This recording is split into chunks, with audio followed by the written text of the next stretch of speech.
Hi, and welcome everyone to our episode 1 of the Fall of Plaguestone Pathfinder 2 stream. Pass it over to Gil. Hello, I'm Gillinor. I'm going to be playing Rex Fezit, a goblin gunslinger. He's about 2.5 feet tall, and his coat's about 4 foot long, so he just sort of drags the tail of it on the ground as he walks. But my art's going to be on the side there, so you can check it out. Done by the wonderful Mary, who's one of these ways. I can't tell how the camera is. But yeah, Mary, she's up next. She has her commissions open since she won't advertise that. Oh, I'm up next. Okay, hello, I'm Mary. I'll be playing Ugly Alice, and she's a witch. And this is my first real game in Pathfinder, so I regret that choice immensely now, but we'll roll with it. We'll see. Oh, do I have to choose the next person? Okay, homebrew, because you're the first person I looked at. Thank you. Hi everyone, I'm Homebrew Dice. I'm going to be playing Abroshta, a gnome wizard with very bright blue hair and eyes to match. He's 3 feet tall and he's got a very posh voice, so you'll hear that a lot tonight.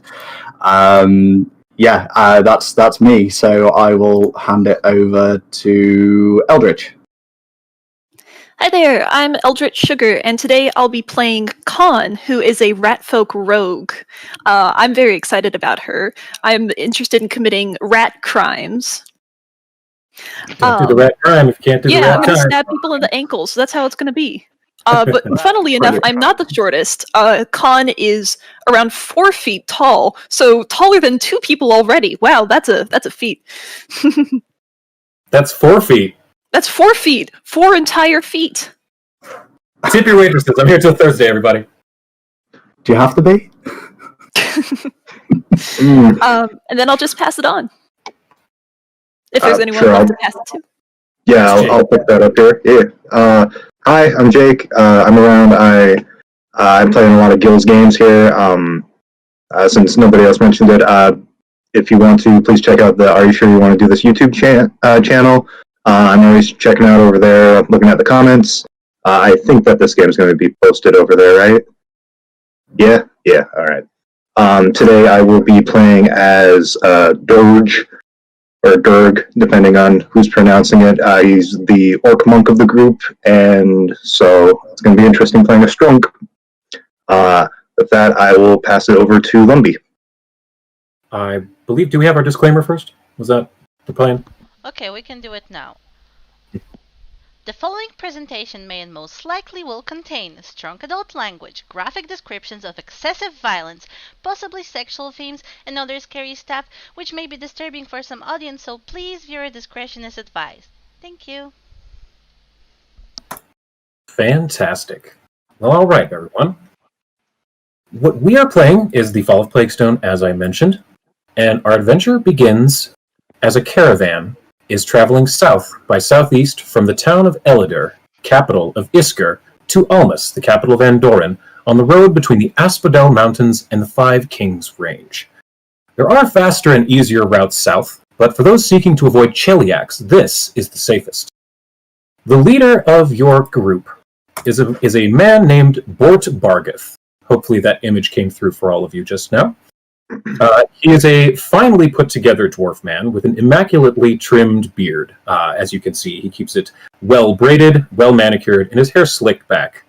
He prefers to present an air of wealth, opulence, and worldly travels. Bort has been using this route for years, and the caravan consists of 6 covered wagons, 4 of which are laden with supplies, trade goods, and trinkets. Bort makes his home in the lead wagon, and the cabin built onto its back, while the final wagon is for passengers and the cook. The cook is named Cookie, oddly enough. He's an old elf male, oddly aged, even for an elf. Most of the people who work inside of Bort's caravan refer to him as Cocky due to the fact that he's missing one ear and often has to cock his head to one side to hear what everyone says. In addition to Bort and Cookie, The caravan includes Glunda Grapeleaf, a small gnome female druid who generally tends to the animals during and after the caravan moving. The two teamsters who help along with Bort are Ulf and Ulf Redfren, who are hailed from the lands of the Lenorm kings up to the far north in the land of the Mammoth lords. These twin Ulfin brothers used to be part of a merchant vessel that plied the waters of Lake Encarthen, but when war came to the region, the boat was sunk, and the two barely made it to shore alive. They signed up with Bort soon after, and his gregarious brothers like to play pranks on other members of the caravan. Lastly, there is, let me share this with you as well, Tamley Grint, the second in charge of Bort Bargeth's caravan, a rather tall, relatively aged half-orc woman, gruff but pleasant until you force her to not be. It has been 3 days since you left Elidir, climbing into the back of one of Bort Bargeth's wagons bound for the faraway Andorran capital of Almas. The smiling caravan master cut your travel costs to only a handful of coppers, so long as you promised to protect the wagon should any troubles arise. Fortunately, your journey through the hinterlands of Isker has been quiet, even if the ride itself has been far from comfortable.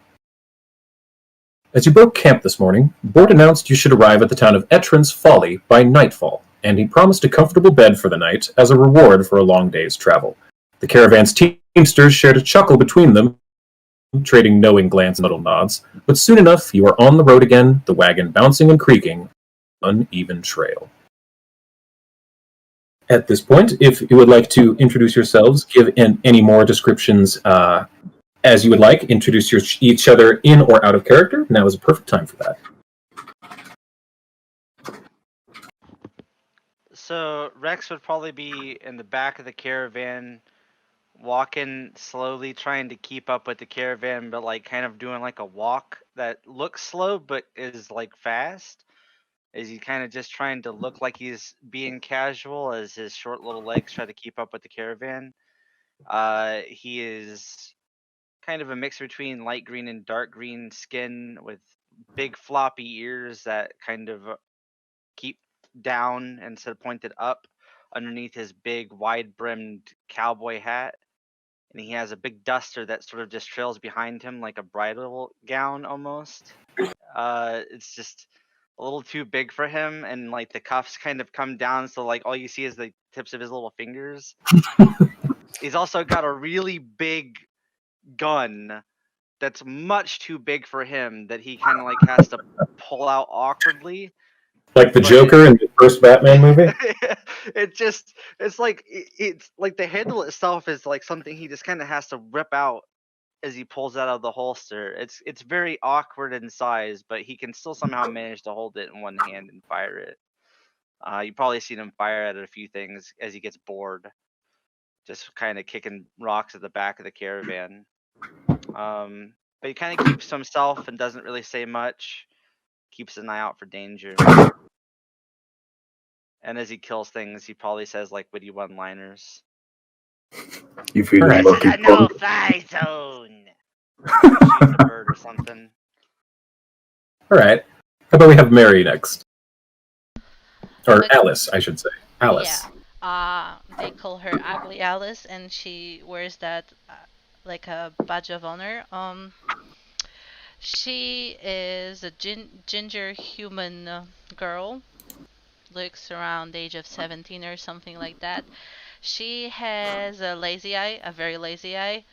But they're green and nice. Wait. Does she have one lazy eye and one very lazy eye? Is that what you're saying? Yes, exactly. And she's covered with freckles, lots of freckles. She also has well, she's kind of teethy. Yeah, she has quite big front teeth, and she looks like a witch from a very far away because she has a pointy hat, and everything she does has to be witchy. She has her companion Freckles, who is a frog and mostly hangs around on the top of her head on a hat. And she talks to him quite a lot. And from what the group could have gathered so far, she seems to be very full of herself and is planning to become the most powerful witch in the world. So yeah, Fantastic. that's Alice. All right. How about Con next? All right. I guess Khan would be maybe sitting next to the drivers of one of the wagons, just keeping an eye out. That would be Ulf and Ulf up at the front. Well, cool. I get 12 new friends. Fantastic. All right. Okay. But she has some very clean leather armor and a green hood that goes into a bit of a cloak. She has little fingerless gloves for her very long claws that are very good for grabbing things. And a somewhat optimistic look in her eye. All right. That would probably cheer up Ulf and Ulf. They appreciate your presence. Let's see here. Durg. Do you prefer Durg or Dirge? Either's fine. Durg prefers Durg. Durg. Durg has been darting in and out. Sometimes he'll be standing or walking with the caravan around the center of it. But as they've traveled through the wilds, every once in a while, people won't be able to find him for a bit. As he just kind of walks into the forest sometimes, and then all of a sudden he comes back an hour later or two. He's probably making his way back, this time carrying probably some small game on his shoulder, maybe a small boar or something. He's kind of walking out with his chest held out pronouncedly. Durd, bring food. Thank you. Let's see here. So, you brought food.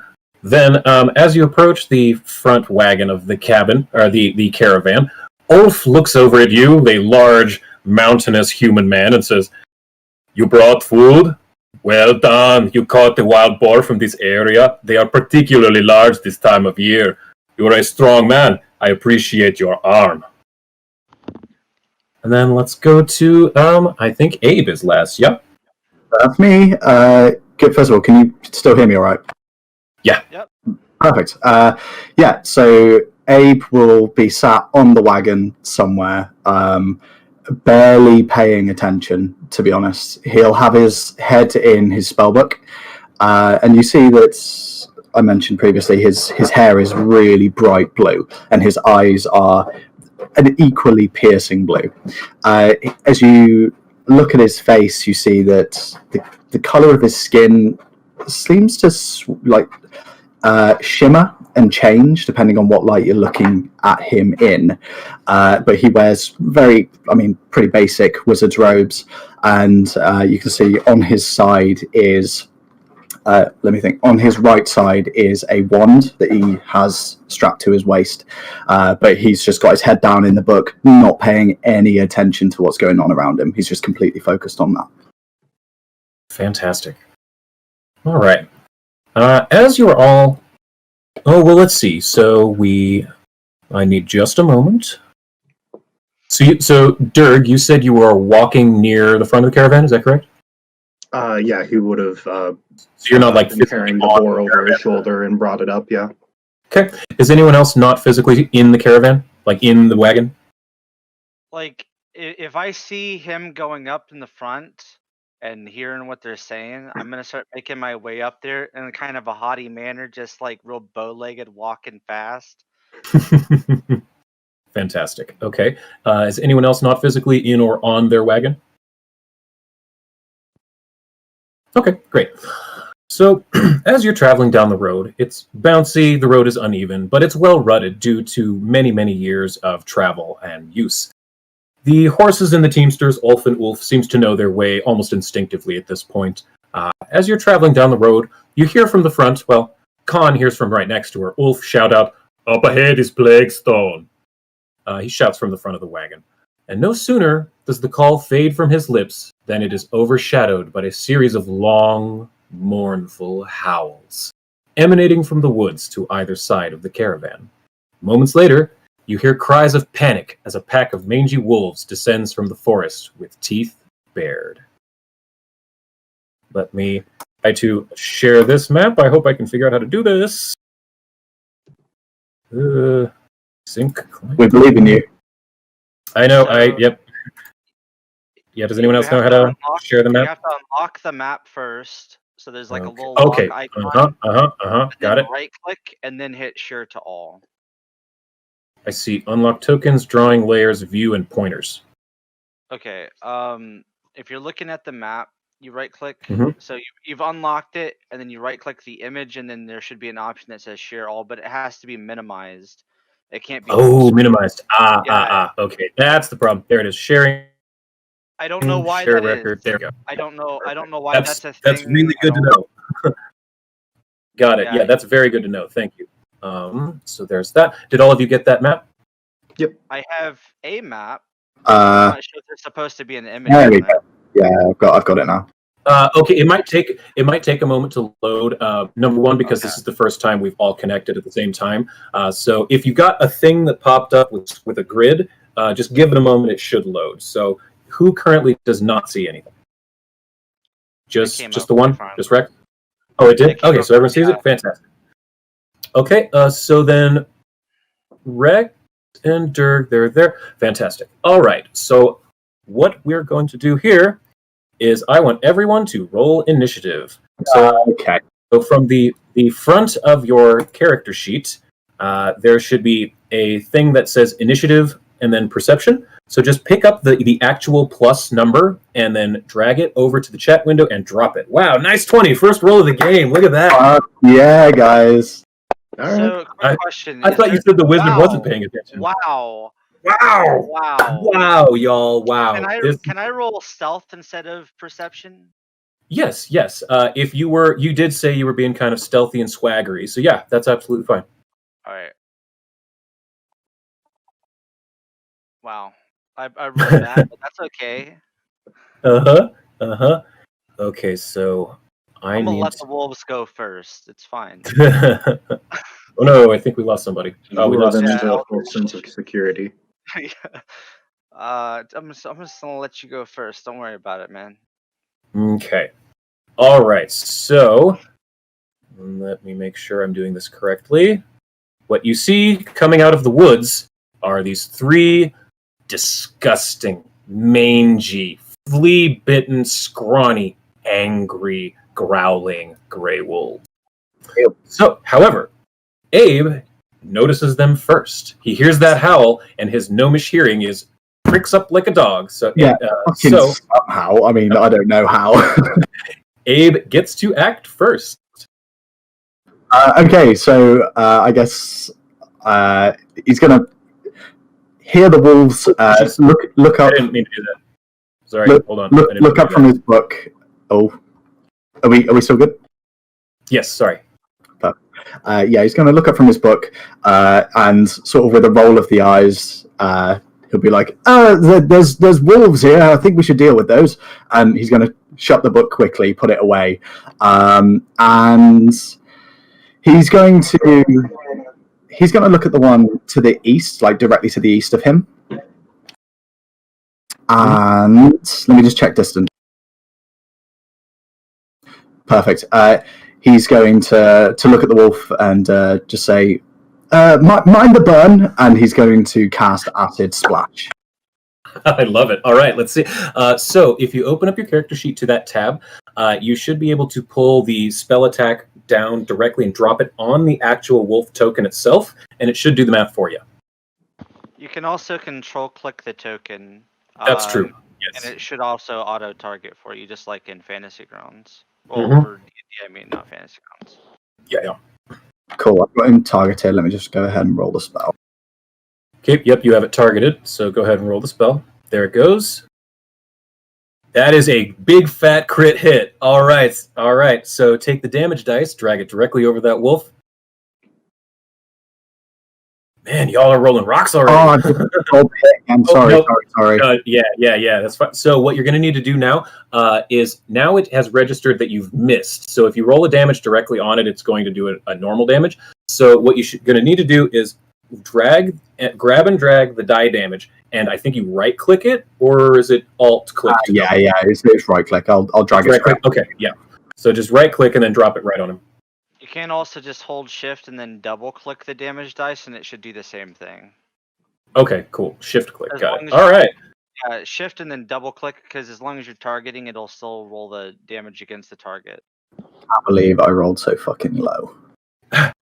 All right, so that was that. It just does this. On a critical success, the target also takes 1 persistent acid damage. Fantastic. So let me see. That's number 1. So I need to figure out how to do the persist. So that's effects. Sorry, I'm learning this as I go. I apologize. No worries. So here we go. Is persistent? How do I add that? Is it not coded inside of the spell? It should have been, but it didn't put the thing up on the enemy in the tracker. Probably 'cause that's it okay. didn't register as a crit. Yeah, Oh, I hit the you're right. That's what it is. That's what it is. Okay, You may so I'll just also have to do it manually. Yeah, you may also just have to apply the effect, because sometimes it doesn't calculate. Yeah, that's okay. I'll do it. So it'll be taking 1 persistent acid damage every turn. Got it. All right. So that. Oh wait, do you have any other actions? Or you still have 1 action, I think. Sorry. no, he's gonna sit tight. Okay. Cool. So Alice, you are up. Okay, I'm sorry, I forgot to prepare my spells, so I was quickly doing that right now. Not a problem. Not a problem. Um, okay, I would like to do the evil eye, but this is the weird stuff that I'm not sure exactly how it works. Okay, let me look at that too. Evil Eye. It's a 'Cause single the action. So hex, and that's what. okay, so it'll get a saving throw. So you can drag can you explain how to drag the saving throw thing over the creature to her, or does she know, or any of that? She should know how. She's played Okay, enough great. fantasy Great. games. Yeah, Mary. All right, so you should be able to just drop the saving throw onto whichever wolf you're attacking. Sorry, I'm still trying to figure it out. God. You're good. Go to your action tab and where it Okay, says display. I got turn it. I to- couldn't find the action. Okay, so she's just gonna look at Menjul free with her lazy eyes and focus on it, and hopefully it'll be very, very scared of her crazy look. Hey, all right, it fails against your lazy evil eye. So you look at it, and the wolf fails, so it is frightened 1. That's number 3. So that's this. Add a new thing. Frightened 1. I think that's how that works. Yes. Okay, good. All right. So you still have 2 actions left. Okay, can I cast more spells? Can I Yes, cast the same spell again, or do I have to prepare it? To have it prepared twice? No, you can cast that one again. It's sustained, so if every round, if you spend another action, you can keep it going. But if you cast it again on a different target, then yes, you can do that, and you can spend 2 actions next round to sustain both, or you could do it 3 and then use all 3 actions to sustain. That's fine too. Okay. Myself. I think I'm gonna turn my look to other wolf, seeing that this one is not gonna bother me because he's scared of my awesomeness and my power because I'm so wonderful. And I'm gonna try to do days on the other one. Oh, all right.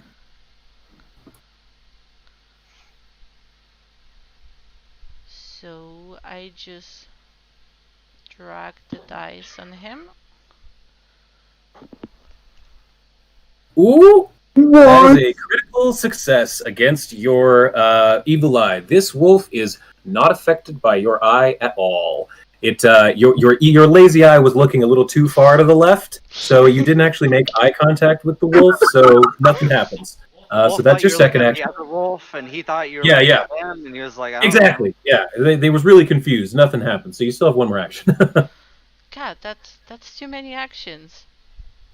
Yeah, that's why I like Pathfinder. If you don't move, you do all kinds of cool stuff. Yeah, it's awesome. Can I try this again? Mhm. Absolutely. Okay, I'll do it. You could try it on the same wolf. You could try it on a different wolf. That's I'll fine. try it on the second one. Okay. I'm gonna squint No! and like try to focus even harder looking at it. But Okay, so what it happens doesn't is work. it didn't work with your left eye. You didn't quite make eye contact. So you use every muscle in your head to move those eyes and switch your focus from to your right eye, but you still just didn't quite make it. It critically succeeds against your evil eye, and that is your turn. So Durg, you have heard wolves howling. You heard one very close to you, but I believe you cannot see it currently. I can see 2 and 1. I'm not sure if I'm supposed to. Oh, you can see two? Okay. Then Yeah. yes, never mind. Okay. Durg, realizing that something is coming out of the woods, he takes the boar off of his shoulders and tosses it into the carriage behind him. Free and action? free action. And then Durg goes, "You try to steal Durg food? Durg make you food." And then he gets into a very low stance, kind of adjusting himself. His vest moves a little bit, and people can see a dwarven rune tattoo across the side of his neck. And he enters mountain stance and begins rushing Mangy Wolf 2 here. Hell yes, he does. All right, rush up indeed. So there's what, one action to drop in a mountain stance, yes? Yes, I believe it is. Oh yeah, there's the permission thing. So there's that. I'll have to turn that off at some point because it annoys the crap out of me. But I don't know how. So for now, I'll just approve your moves. So there's two moves. If you're looking in the play part of it, it's one of the settings that's sort of on the top. You have to have it unlocked. Combat tracker, party sheet, calendar, colors, effects, modifiers, options? No, it's not. It should be Effects will be helpful. it should be like when you're looking in the, I don't know how to explain it. It looks like the dice icon on the map. Do you have the map locked or unlocked currently? That's a great question. It's currently unlocked, it looks like. Okay, because if you have a bunch of like options in like a sort of golden box, then you have it unlocked. I don't see that. We'll figure it out some other time. I'll just approve moves for now. We'll do it between sessions. Yeah, I'll show you like before next session. Sure. Because I know that we didn't really have time this week. Right. So for everyone that's watching, like he's fairly new to Fantasy Grounds and actually DMing on it, but yeah, DMing it. 1 or 2 games maybe until we can get up to speed. But I'll make sure that I teach him everything I know. Fantastic. Yeah, we'll get better. This is first week. Okay, so sorry about all that initiative changing. I had to put on that frightened condition. So Durg, it's still your turn. One more to action. You threw all those conditions on me. Crap! You're right. I did. I'm sorry. Let me get rid of those. That's not great. You are not. I'm very friendly and very frightened. No! Undo those. Extremely frightened, but with a smile. No! Why did I? Clearly, I don't know what I'm doing. Okay, so Durg, your initiative is going to be 16.5. There we go. So you're back in the correct initiative. Okay, we're done. I'm not touching anything. All right. And then one last question, because I did enter mountain stance. How do I adjust my AC? Should we just remember it's at a 19? I can. There are two options. One, you can either do it by going into the combat tab and under the MISC option under your armor, put a 2, or I can give myself a -2 on each attack. So if you want to put it on yourself, that would help me not have to remember an extra thing. There we go. Yep, I see it here. Yeah. So it's 2 AC, you said? Excellent. He go 3 technically, but yeah. Oh, sure. 3, whatever. We'll get there. All right. And then I have 2 actions, or is it just 1 because I also moved? Yeah, you dropped into mountain stance and then moved, so you have 1 action left. 1 action left. Okay. And then for the final one, I'll take a big old meaty swing at the wolf. Excellent. Ooh, that's a... Well, 1 second. So that's this wolf. What is your AC defense? Oh, that's a solid hit. Yes, very much so. Okay. So if you take your attack and you drop the die on top of the wolf's token, it'll automatically tell us if you hit or not. Yeah, I tried to do a target, but that didn't seem to work there. So we'll just do that. Control click, right, to target. Yeah. Yeah. Oh well. All right. Well, Okay, yeah, just so- drop it on Your top. token might not have been clicked. You just need to click your token again and control click. Right. Sorry. Yeah, click yourself, then control click the wolf. That would do it. Okay. So Durg rushes up and then just with a big old fist just slams into the side of it. Kind of glancing off, it looks like, but does decent damage here. And that'll be You my punch turn. it. You punch it square in the face, and you hear a crack and oh! So that's I think we Eldridge. What's your character's name? I don't want to mispronounce it. It's Con. Did we pass you? What's the did initiative we? round? Oh, we totally did. We totally did. She should have been in between Alice and Dirk. That was totally my fault because of the initiative issues. So Con can go ahead and go. All right. That's cool. Good call. You're totally right. That was my fault. I would like to attack. I'd like to run up and attack Mangy Wolf 3 with my rapier. Okay. So you can Oh dang! Pick It's up- just out of. Wait, 3 down there. it's just 5, out 10, of 15, range. 20, 20. Yeah, it's just out of range. Okay, so Yeah. there you are. Yeah, I have to approve your moves. We'll fix that later. Yeah. This, however, is 25 feet. Attacking Mangy Wolf 1. Okay. Oh, sorry. Yep, there you go. There we go. So yeah, I will make one rapier attack. All right. Fantastic.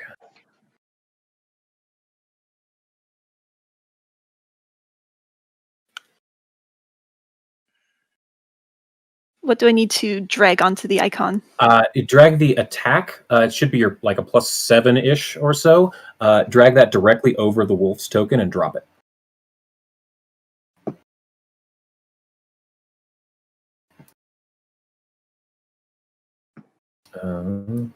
Let's see, it's from your actions tab. Mhm. Let's see, your rapier is the +4, so grab that +4, the actual number, there and we yeah, go. there you go. There it is. Yeah, so you land a swift strike with your rapier and hear another howl from this wolf.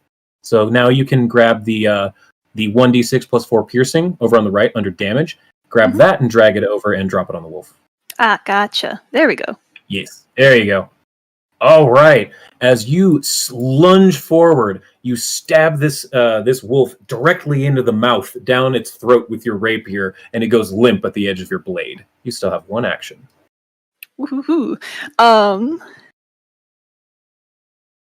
don't think there's much I can do. I've used all of my movement.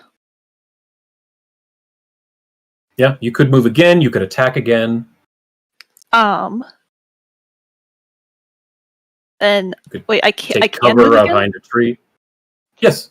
Yeah, you can. You have 3 actions per round, and you can use them for anything you want to do: moving, attacking, casting spells, hiding, that kind of, making a skill check, that kind of thing. So, if you want, in any given round, you could move 3 times. You can attack 3 times. The only thing is, you just can't have more than 3 unless you have a haste spell or something.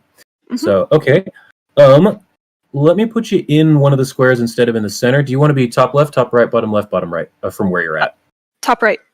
All right, bam, there we go. So there is Khan's move. Durg already went. So as Khan moves away from the wolf that she just killed, from the side of the forest to your west, you hear a deep, gurgling growl. And you see a large wolf dripping with green liquid from its mouth, large festering pustules along its shoulders and back, leaking, weeping fluids. It drips and it growls as it comes forward. 5, 10, 15, 20. And it lets out a guttural, frightening howl. So, anyone within 30 feet, all of you need to roll me a will save. So that's 5, 10, 15, 20, 20. Yep, that's everybody. All of you need to roll me a will save, please. So you can just throw that into the chat. Okay, good. How do I make a save? If you're on go your on. action tab of your sheet, on the top you should see it says int or INIT Oh, I see. Thank you. Last week. or Ref, Will, you can roll it from there. Yeah, that's a bad roll for you. Shit. Alice. Well, hopefully a 12 beats it. Okay, so there's that. So I need to roll. So what it is doing, it is demoralizing all of you.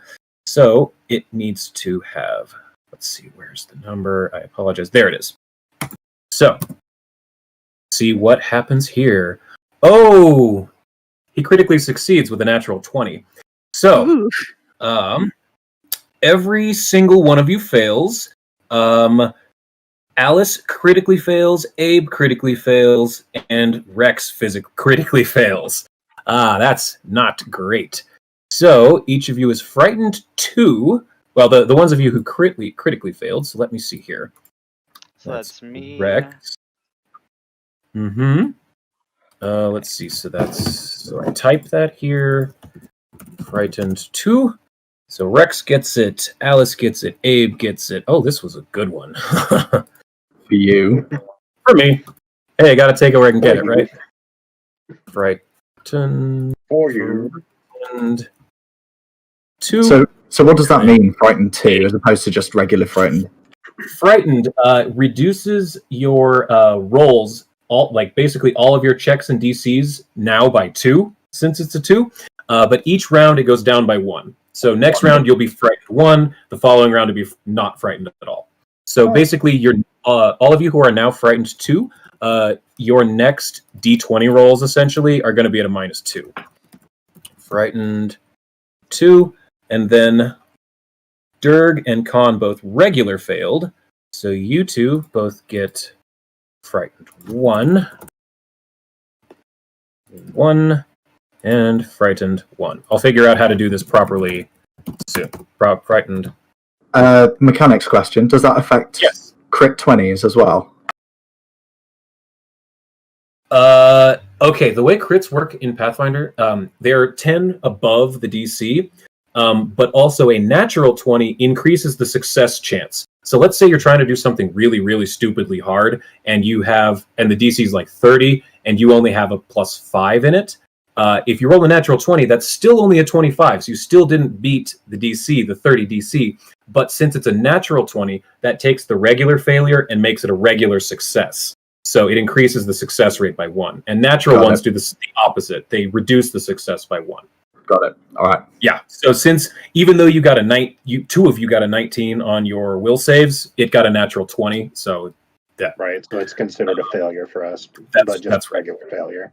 Right. So that is its whole turn, though. And in addition to that, the other 2 wolves begin howling with it. So next is Mangy Wolf 1, which is dead. Khan slid her rapier down its throat, and it is a limp pile on the ground. Mangy Wolf 2, it really did not like being punched in the head so delicately by our good friend Durg here. So Delicate is a way to put it, yeah. all right, so it needs to target. Nope, that's not what I wanted. No, don't target that. I don't want. Whatever, I'll figure that out later. Jeez, where is everything? I apologize for my lack of proper understanding of how to DM this. Just okay, so what it is going to do is it's going to reach out and lash at you with its teeth, trying to bite at you. Durg, why can't I drop that die on this? Control. Jaws. Nope, just gonna roll it in here. All right. So, Durg, what is your AC? 19. Oh, that is a miss. Okay, so it misses on its first attack. It is going to attempt to move here and snip at you again. Oh, that's a critical miss, actually. Nothing bad happens, but it critically misses you. So it lunges out with its teeth. You manage to dodge out of the way from the first one. So it thinks it's going to get a better chance trying to squirt around you a little bit to the right, around the other side, and nip at your legs. But you're too fast for it. You know what it's about. You're a monk. You can dodge bullets and arrows. It's nothing to dodge this wolf's teeth. All right, yeah, you're fine. I smell bite leg. So, our good friend Mangy Wolf 3 here, seeing its friend getting attacked by a large threat, moves 5, 10, 15, 20, 25, 5, 10, 15, 20, 25, and it is 25. So, and it is also going to take a jaw bite at you, Durg. Don't know why I can't drop that on anybody. Oh, that's okay. That is definitely a hit. So, okay. Durg, where is the damage? I apologize. There it is. So that's going to be... Okay, this wolf barely manages to nip the bottom of your calf, and you take 1 point of damage. So on the front of your character sheet, at the very, very bottom left, where it says wounds, click the wounds and type 1. I promise I will figure out how to make this more automated between sessions. It's all good. Yeah. So that is 1, 2, 3. Its turn. Rex, you are finally up. Tickle. So would I have line of like I don't know how shooting works in Pathfinder. If I'm aiming at I'm going to say yeah, I'd say you have line of sight, but I'm going to say that it has what me and my other D&D group calls shit cover. So I'm going to give it a +1 to its AC. So you're attacking number 3, you said? No, I'm just asking how the line of sight would work. Oh, I see. Basically, the way we've... Yeah.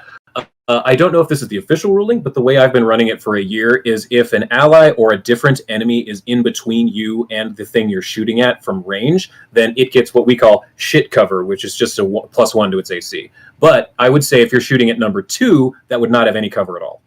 Okay, yeah, because I was going to... But I would definitely give 3 shit. And then maybe... That, yeah, I would give you... Yeah. Again, so... Sure. Yeah, I'd say that's fine. I'll go for this wolfy boy here, so... Yeah. So I think I've got my -2 applied. We'll see. Okay, yeah, in the modifier at the bottom left, the -2. That is still a big hill hit. Yep, go ahead. Yep, drop that damage. Roll that beautiful damage footage. He drops he drops between the little rat's legs and goes, "Sit still!" And he pulls the trigger. There's a big boom as the gun goes off. Sit. Ooh, as you blast into this wolf and the side of it, it falls over actually and gets... This is mostly thematic. Mechanically, this doesn't normally happen. But it gets blasted 5 feet further away from Durg. Durg, that's actually a bit loud. You weren't really expecting that. But with a great aim, Rex managed to not hit you at all. So, Rex, you still have 2 actions. So then my second action is going to be to move to here. And my third action is going to be to reload my gun. All right, that is your turn. Fantastic. So, with a quick flick of the barrel, spins around the gun chamber and throws in a new round. All right, speaking of new round, Abe, you're up. Sweet. So, at this point, Abe is still looking at Mangy Wolf 1, and seeing that it's now dead, he's going to shout to Con, "Oh, nicely done on that one," and he's going to turn towards the medium animal. Is there anything in the back of this cart that is not tied down? Yes, there's things like bedrolls. This is where everyone is sleeping, all of the Teamsters and you as well. So this is mainly just a habitat, like a residential. Okay. Is there anything that basically, I could... Anything you'd imagine would be like that. Okay. I'm trying to find something that's heavy enough to use as a telekinetic projectile. Oh, there's absolutely plenty in there. There's let's call it an hourglass. There's some cookware, some metal pots and pans. Yeah, you can absolutely find something chunky. Great. Okay. In which case, Abe will focus on the medium animal, and with a wave of his hand, you'll see, I don't know, let's say a frying pan start to float next to him, and he'll say, "Catch this!" and he'll launch forward, and the frying pan is going to launch towards the medium animal and see if it hits. Fantastic.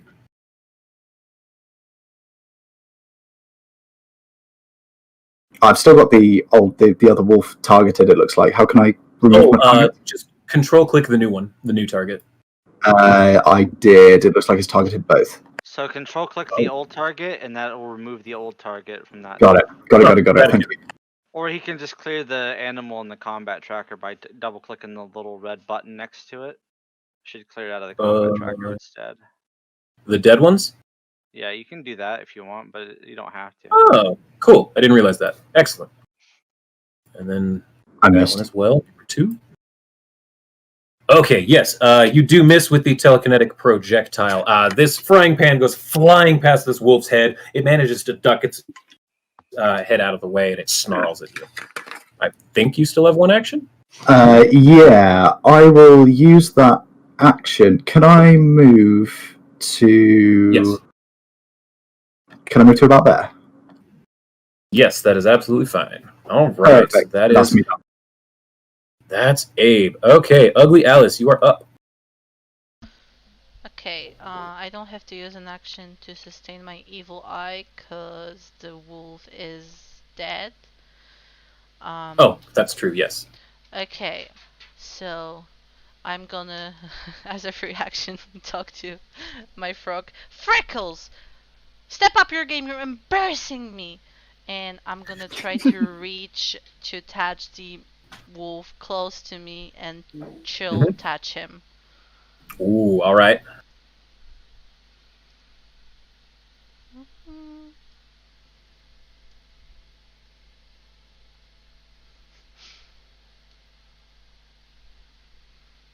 Okay, that succeeds against your chill touch. I think that still does half damage, though, correct? I have no idea. Pulling it up now. Chill touch on a saving throw fortitude on a living creature deals negative damage 1d4. So it's a fortitude save. Okay, so yeah, just going to take half damage, so 1d4 plus your spellcasting modifier. You're a witch. I think that's intelligence. Okay, so is there? So you should be able to just drop the damage on top of it. Okay. All right, you lean over, you touch this wolf, and you manage to freeze one of its pustules, and it turns into ice and clinks off of its shoulder onto the ground. You are grossed out. Well, no, you're a witch. You're probably not grossed out. You probably thought that was cool. And can I, with a second action, touch him with my other hand from the other side to chill touch him even more? Chill touch is a 2-action spell, so you can cast it one time. Okay. Mm-hmm. I need to figure out how to tell this because I am clueless. Okay, do you see on your spell there's like the little squares, like diamond shapes? There's 2 of them next to chill touch. Oh yeah. That'll show you how many actions are required in between the name of the spell and the magnifying glass. So it says chill touch, and then there's the 2 squares. Now notice that Evil Eye has just the 1 square. So Yeah. Evil Eye's a 1-action cast. All your other spells are 2-action. Oh, so I couldn't do days twice. Okay. Correct. You could Evil Eye it though. Okay, and yeah, as I lean forward to touch it, I'm gonna try to stare into its soul with my eyes. Your eye starts to circle in its socket. Here's Now go ahead and roll that saving throw for it.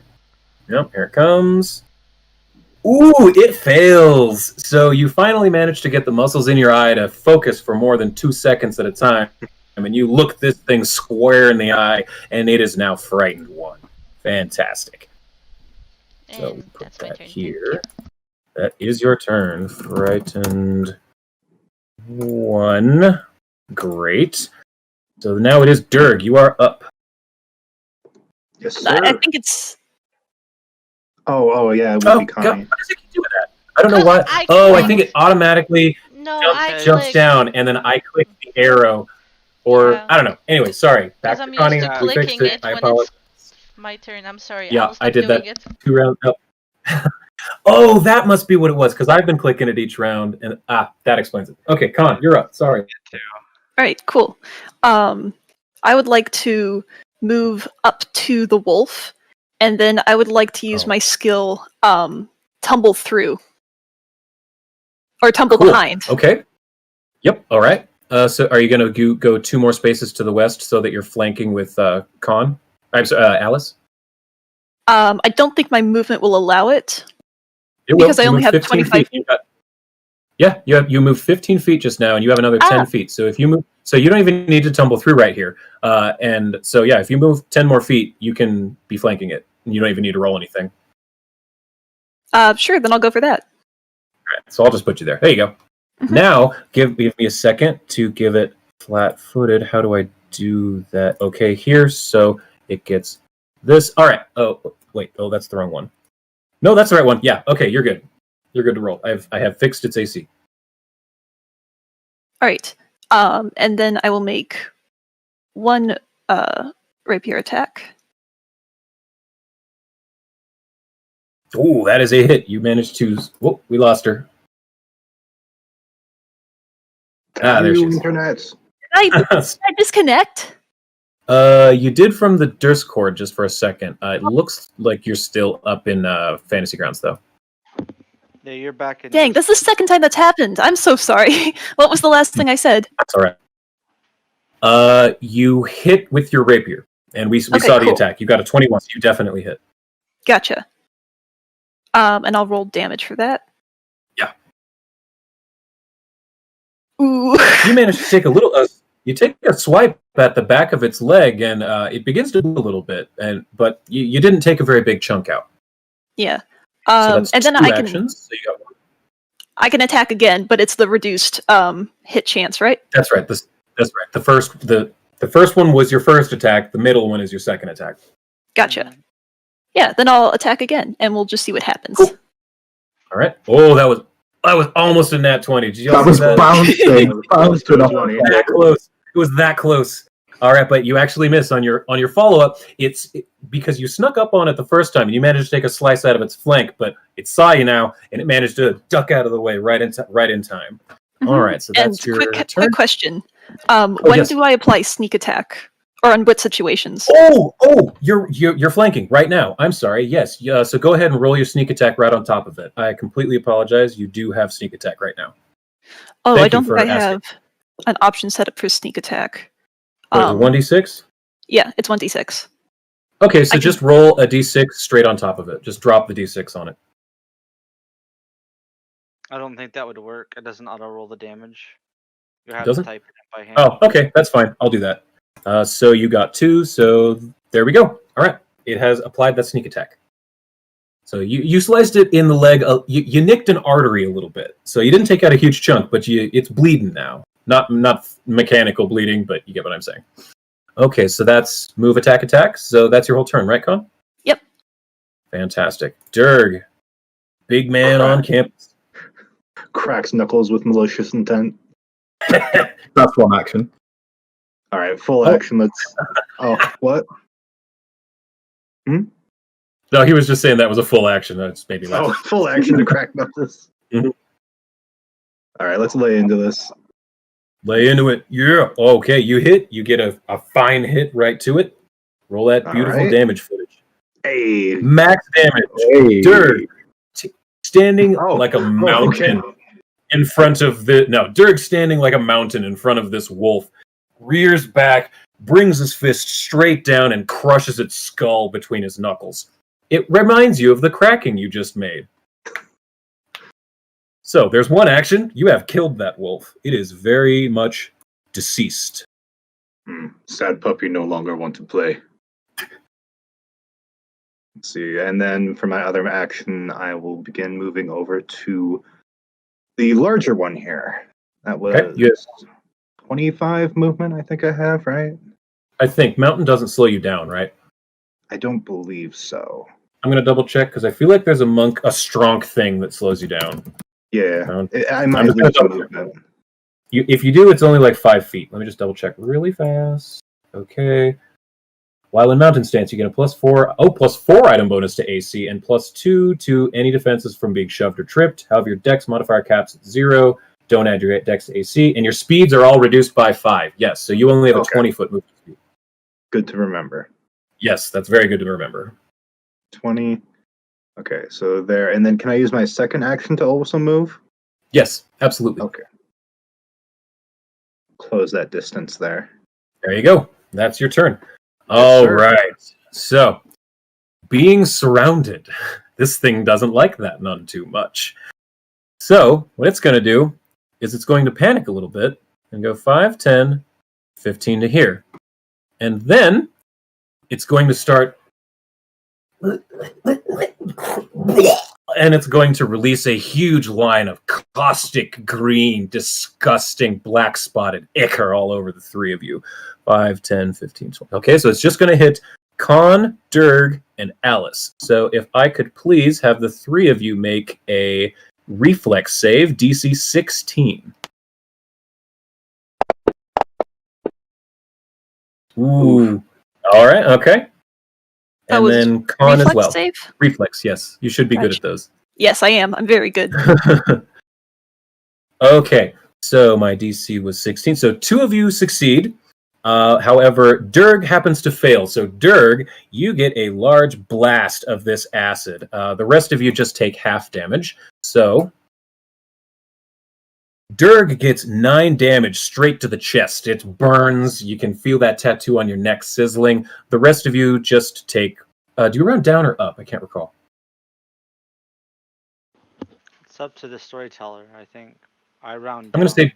I was just going to say, I'm going to say round down. So that means Alice and Con, you each take 4 damage. Do you know how to apply wounds to yourself? Yes? Okay. So yeah, Durg takes 9, Con and Alice, you each take 4 damage. And so that is... It moved and used acid breath, so that is its entire turn. All right, so... I do have a question. As he moved out of the threatened range, do we get reaction attacks or not? I'm sorry, I'm only used to 5e. Yeah, I was just going to say, that's mostly a 5e thing. In Okay. 2nd edition Pathfinder, AOOs work very differently. You have to be specifically trained in it to do it. The only class that naturally gets attack of opportunity at level 1 is Fighter. Got it. You, as a monk, you can take it. It's just you need a feat later. But yeah, even though... So yes... The answer is no, it doesn't provoke because you are untrained. If you were trained in attack of opportunity, then yes, it would have provoked. Yes, but no. Yes, but not right now. Exactly. So that's your turn. So we are now up to Rex. Okay, so you want to move. There you go. Yep, so I'm going to use one of my actions to move down. I'm going to point my big pistol at this wolf, and I'm going to pull the trigger. Ooh, that's going to be a fatty miss. Okay, so a 13, the bullet goes wide, flies off into the trees. Thankfully, doesn't hit any of your party members. I click one of the bullets out of the the thing and just slide it into the gun and reload again as my third action, and that's going to be my turn, unfortunately. All right, fantastic. I That means didn't have a little rat to balance the gun on or anything. your rat tripod. Your rat pod. All right, so that means it is Abe. You are up, our little young man. So, Proper gnome gentleman, I should say. What are the rules with attacking on the other side of friendlies? If I have a spell that can reach the wolf from here, am I able to hit it without damaging my party members? That depends on the spell. I'm going to say if your spell you're about to cast is a line, you are absolutely going to obliterate your party members. If what you're going to attack is use as like a spell attack roll, like acid splash, or acid splash is a bad example, but like firebolt or electric arc or something, then I would just give it an extra 1 AC. It's magic missile that I want to cast. Magic missile? No, that automatically hits. Yeah, you're straight up. Great. In which case, I'm going to stay exactly where I am, and I'm going to say, "Right, doggy, time to die." And I'm going to reach out my hand, and I'm going to cast, using all 3 of my actions, 3 magic missiles at this thing. So Abe reaches his hand up, says, "Right, doggy," and boom, boom, boom. 3 blasts of arcane energy fly out of this gnome's hand. And what color is your magic missile? They are, at the moment, they're purple. Purple. Okay. You see swirling, beautiful filigree of light and neon energy of purple and light puce. I don't think that's a color. Start to swirl out of Abe's hands, flying with seeming no direction, but landing at their proper target. Splash, slam, slam. Deals a decent amount of damage. This wolf does not look great. It looks, you might say, it looks bloodied. So that is all 3 of your that's me done. Actions. So Alice, you are up. Okay, I'm gonna use first action to sustain the evil eye on him. Okay. And with remaining 2 actions, I'm just gonna laugh maniacally and try to daze him. So. Ooh, okay. Is this witch's cackle? No, it's just daze. Oh, okay. Does it roll a saving throw against that? Mm-hmm. I'm unfamiliar with witches for the most part. Okay, it regular succeeds. It does not critically succeed. So what happens on a regular success? I am not sure, because when I open the spells, it doesn't say that stuff. Days. Okay. I don't know how You to open it to read it. Oh, the little red dragon symbol on the far right of the spell. The target must attempt well saved. If the target critically fails to save, it is also stunned once. So you deal jolt is mental damage equal to your spell casting ability modifier. So what's your intelligence? My intelligence is 18, so it's gonna be 18, so it's plus 4. Okay, all right. So you reach out and you manage to jolt this thing for 4 damage. All right, got it. Or well, you cackle at this thing and it hurts it. It does not like it. You're hurting it, just ringing inside of its ears. Yeah, and I'm Okay, staring at it so very that's intensely. all. So that's all 3 of your actions. So Khan, got you this time. Cool, great.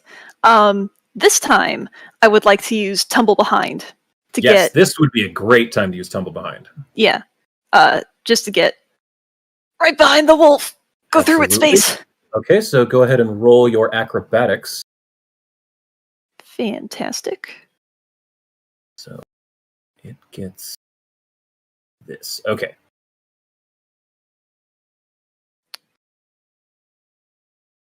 There we go. There's the thing to drag.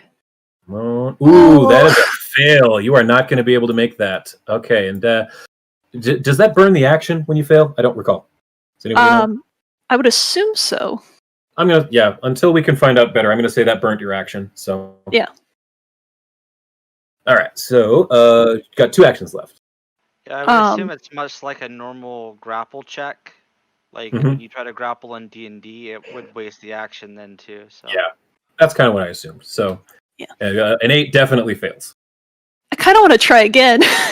Go for it. I will allow that. 100%. Yay. So roll that. So what Much does the better. tumble thing do? It just I'm lets you actually move looking at- like I'm through looking that his up right now. space. Yes, without like provoking or something. Let me see. Tumble through.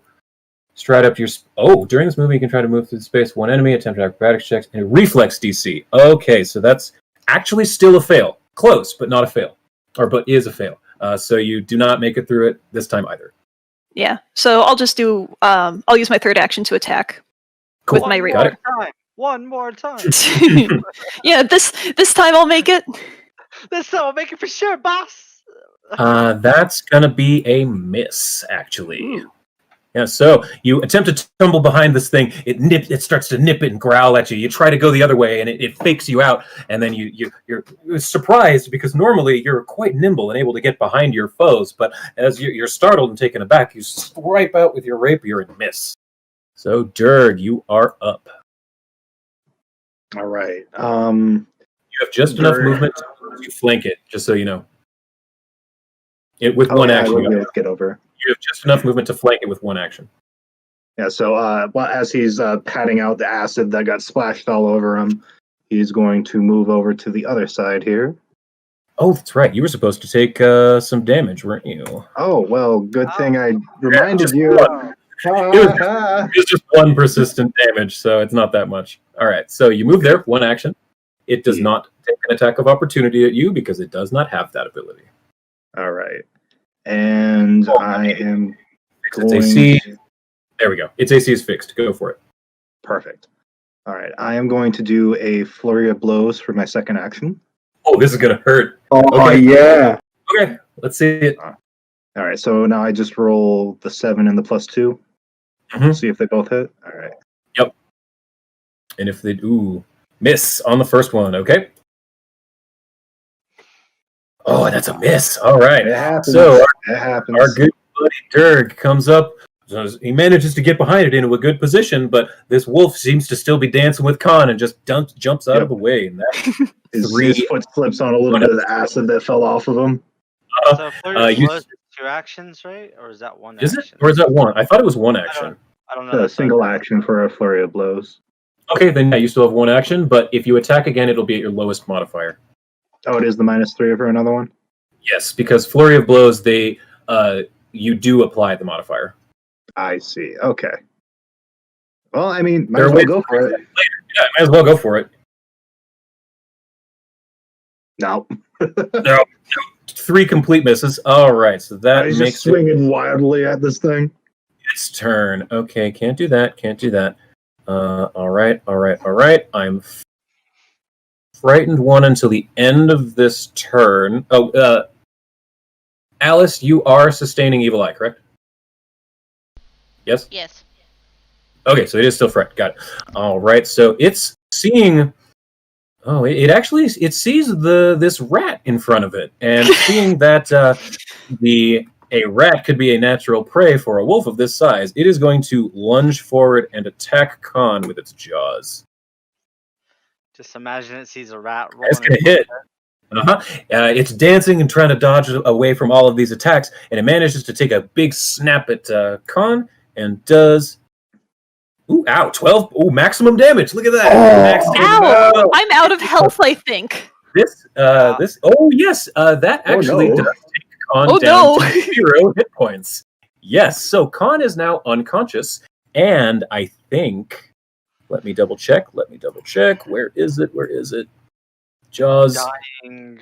Piercing plus 1d4 acid plus knockdown. Okay, so it is going to take a second act. Oh, no, I guess it can't do that. So it takes a big bite out of the stomach of your good friend Khan, and Khan falls to the ground unconscious. It's going to whip around really quick. And, oh, I lost my thing. There it is. It's going to whip around really quick and attempt to attack Durg. So I need to give myself a -5 on this one. I can't roll on Durg for some reason.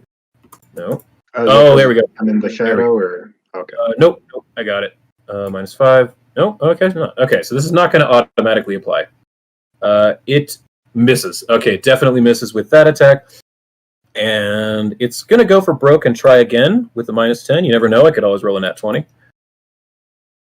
I did not. It misses again. It actually, I don't normally like showing off my DM rolls, like specifically the numbers, but I want to let you know, because of its the -10 to its attack or whatever, it actually just got a -3 to attack you, Dirk. Wow. Yes. So that is the end of Medium Man, the large, disgusting, green, pustulely, disgusting wolf. Rex, you are up. You have a clean line of sight. So Rex sort of takes a deep breath in, licks his finger, holds it up in the air, testing wind direction. And then he kind of aims his gun carefully at the wolf. And he's going to pull the trigger. All right, let's see it. Oh, that's a hit. Okay. Oh, you want to know why that hit? Yeah, that barely. You barely hit. Oh. And well, I'm going to reload as my second action and take a second shot at it. Since I didn't Go for it. That's at your first thing, the penalty. No. Bam. Miss. That's going to be a miss. All right, the second bullet goes wide, but you do manage to lay into it in the front shoulder. That bullet goes deep. As a seasoned gunslinger, you know that bullet's in there deep. All right. Abe, you are up again. Okay, so Your partner has fallen. Your other friend has just shot this with a gun, but that wolf is still up, snarling and mad. mechanics question. Yes. In Pathfinder 2e, are there death saving throws? I.e., when it gets to Con's turn, is she reliant on death saves? Yes. She's unconscious. She's currently at what is called Dying 1. Since she does not have any like bleed effects or persistent acid damage or anything, there's nothing that is inherently. The only thing that is a danger to her would be if that wolf attacked her again while she's on the ground. So currently, she's not having to roll anything. No, she's just unconscious. So just leaving her there is That's fine. fine, right? Yes, that's fine. Yes. Sorry, Khan. If she had like an acid on her, or if she were bleeding, then it would be a big bad thing, and you would need to do something immediately. But as it is, she's okay. Okay. In which case, just give me 1 sec. 5, 10, 15, 20, 25, 30. Okay. I would like to move. And Actually, you only have a 25-foot movement. 25 is the standard in in 2E. That's right, I do. Sorry. Okay, well, I'd like to move 10 feet onto the cart. Okay, sure. Yeah, right there-ish. Yeah, and from here, can I see that frying pan that I threw earlier that missed? Yeah, absolutely. I'll say yes. I like that. I'd like to try again. Okay. I'll shout at the wolf, I'm not done with you yet! And I'm going to, once again, this time a little bit more vigorously, wave my hand in the air and try and pick up that frying pan and throw it straight at the wolf's head. Okay, let's see that roll. He gets, what, a reflex save or something? Or is it an attack roll? Yeah, I think it's just an attack roll. So Abe reaches his hands up in the air and waves them like he just don't care. And that frying pan starts to levitate up off the ground, Fantasia style, and flies forward, smacks this wolf right in the head, and... Oh, just bloody rolled again. Sorry, that was not the damage. Nope. I am really bad at this, Jesus. Not a problem. Just roll the damage right on top of it, and we'll see what happens. So the frying pan flings forward, and... It's 1d6, but I don't actually have the damage dice on the spell, so I'm just going to roll a d6 if you wouldn't mind applying that's it. totally fine. I will apply it myself. So let's see what you get. One. Okay. So you do manage to hit it. You bean it on the back of the shoulders with your frying pan. How many actions is telekinetic projectile? That is 2, so that is all 3 of my actions. However, I would just like to give a huge shout out to Abe Sinister in the chat, who gifted 6 subs to our viewers. Yeah! Five subs, sorry. And then he subbed himself, so that is absolutely incredible. Thank you. We appreciate you. Yeah, that's the end of my turn. That's your entire turn. Okay, Alice. Ugly Alice is up. This wolf is not looking great. It's got blood and acid and goo and disgusting just leaking out of everywhere. But it is still very much alive and mad. Okay, I'm gonna use my first action to sustain the evil eye and use the remaining 2 actions to try to cloud its mind with daze, as I shout at it, "Succumb to my power and die!" Alright, so daze. Go ahead and do that. That is a... I just have a quick question. For the sustain, doesn't that fall off because it's no longer frightened 1? No, she's been sustaining it this whole time, so I guess I shouldn't have gotten rid of the frightened 1. That was on me.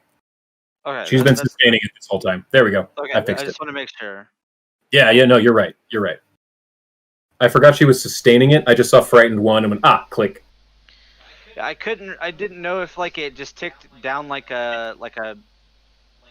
every turn it ticked down until eventually it ticked off and you couldn't sustain normally gotcha. Normally it would, but she's been sustaining it. So cool. You do it does not daze it. However, you do the damage equal to your spellcasting modifier, which is what, 4, correct? 4, yes. Your int 4. All right. So, Ugly Alice, how do you want to do this? Oh my god. Can I explode its brain or something? Yes, you can. Ugly Alice, with her left lazy eye spinning in its socket, going round and round like a gear. The right one laser focuses, looks this creature dead in the eye. And not only does blood and pus leak from its face and back, but blood starts to leak out of its eyes.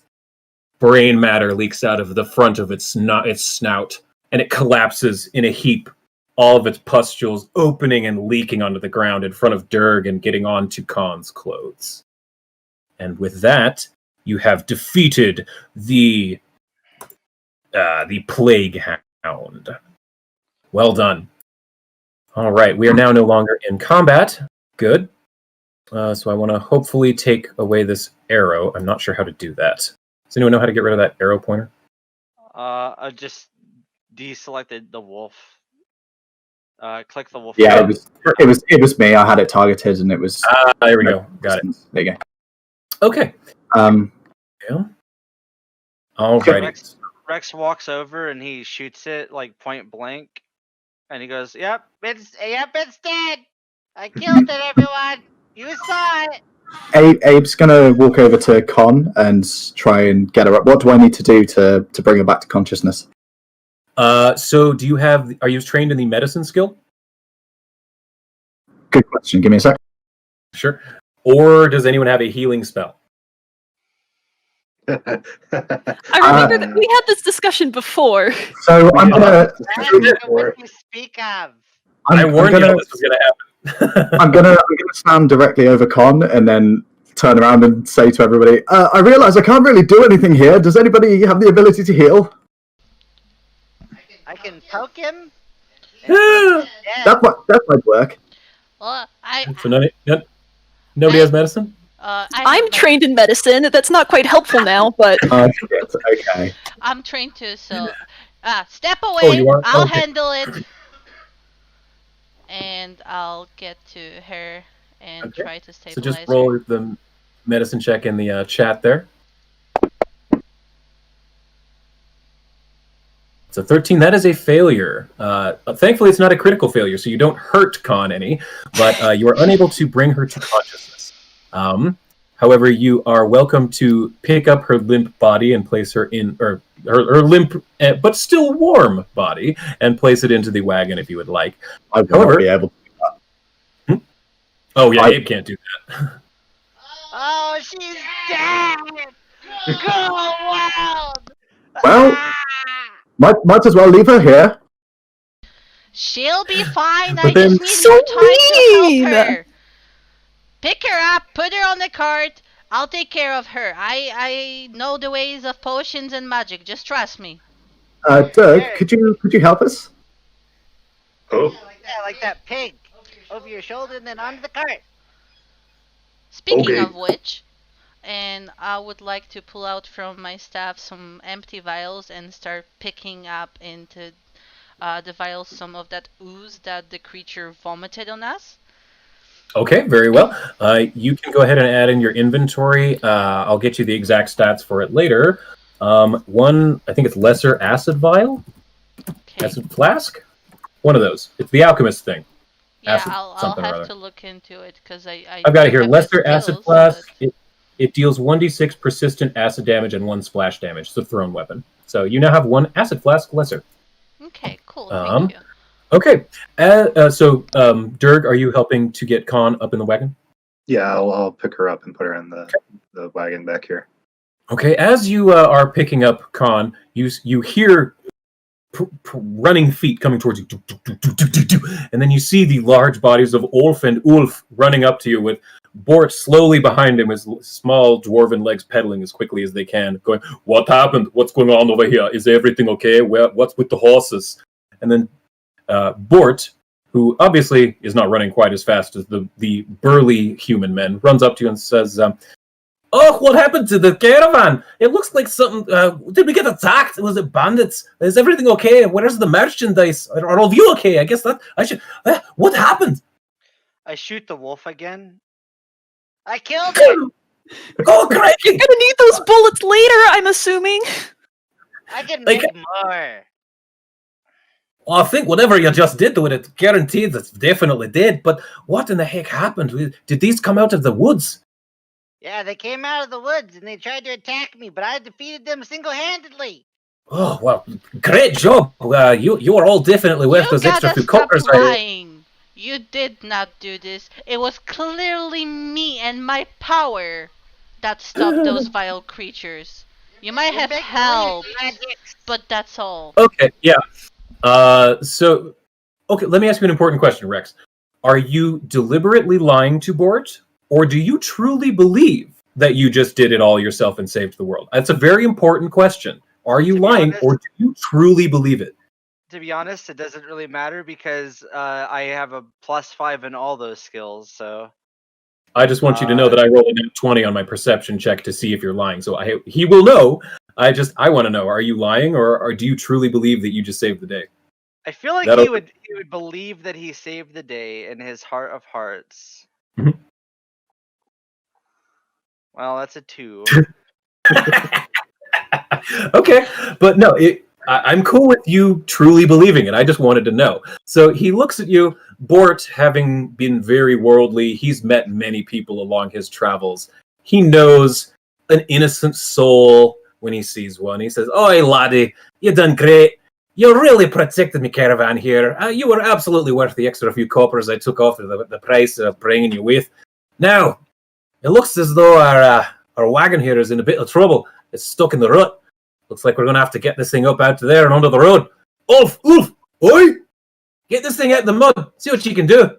And Bort begins to go back to the front of the caravan to deal with the rest and make sure the rest of the merchandise is okay.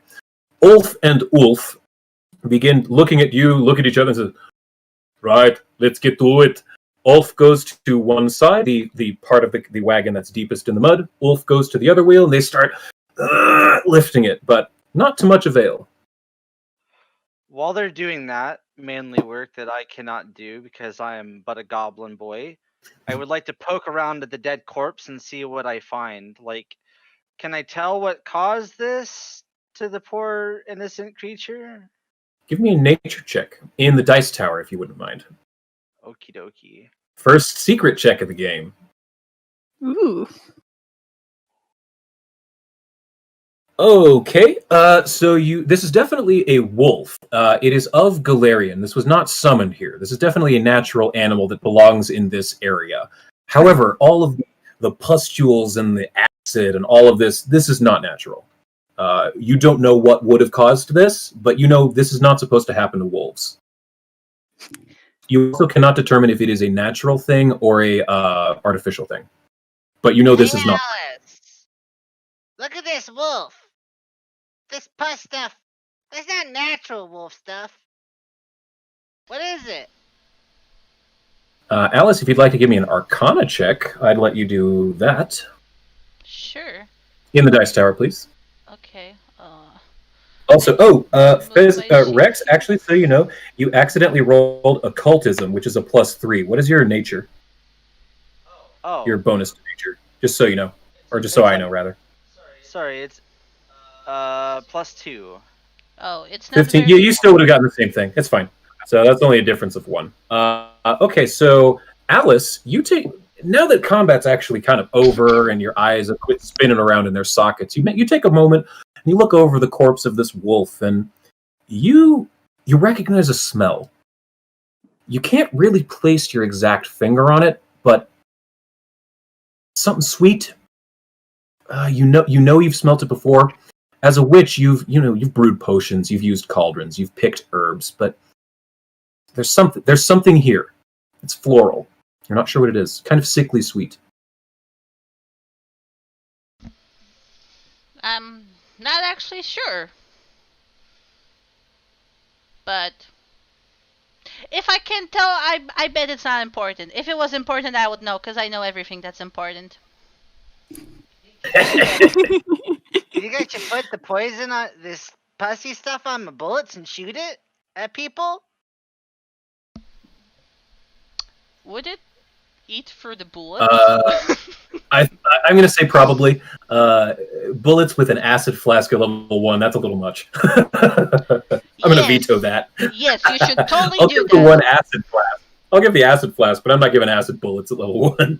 Sure, Love it. I'll try to like goop the acid off into a little like flask for later. Okay, you managed to do so. There's the acid at this point is pretty much seeping into the ground, so you were only able to get the 2 flasks. The one that I think it was, who was it? Alice that got one, or was it Abe? I don't recall. It was Alice. Okay. Alice My and potion got it. making. Okay, cool. So yeah, the 2 of you can have a lesser alchemist flask. So Ulf and Ulf seem to not be making very good progress on this thing. They look back to all of you and say, "Do any of you think you've got the muscles? Do any of you pump the iron to help us get this thing out of the mud?" Abe's just gonna turn around and look at them and like gesture at himself as if like, "Are you serious?" And then just continue looking at pretty much nothing. Uh, Dirge is going to set Khan inside of the cart, excuse me, and he'll make his way all the way to the back of the cart. He's going to try to heave up the entire thing. All right, give me an athletics check, please. And as he goes, Alice is gonna talk behind him. Nope. Yeah, you big guy, do Yeah. it. I'm strong Nope. too, and I could do it myself, but I'm very busy tending to the hurt one. All right. So you actually you do not get it moved. If you Nope. want to try at a different angle, I will allow you to because the back of the wagon is stuck hard.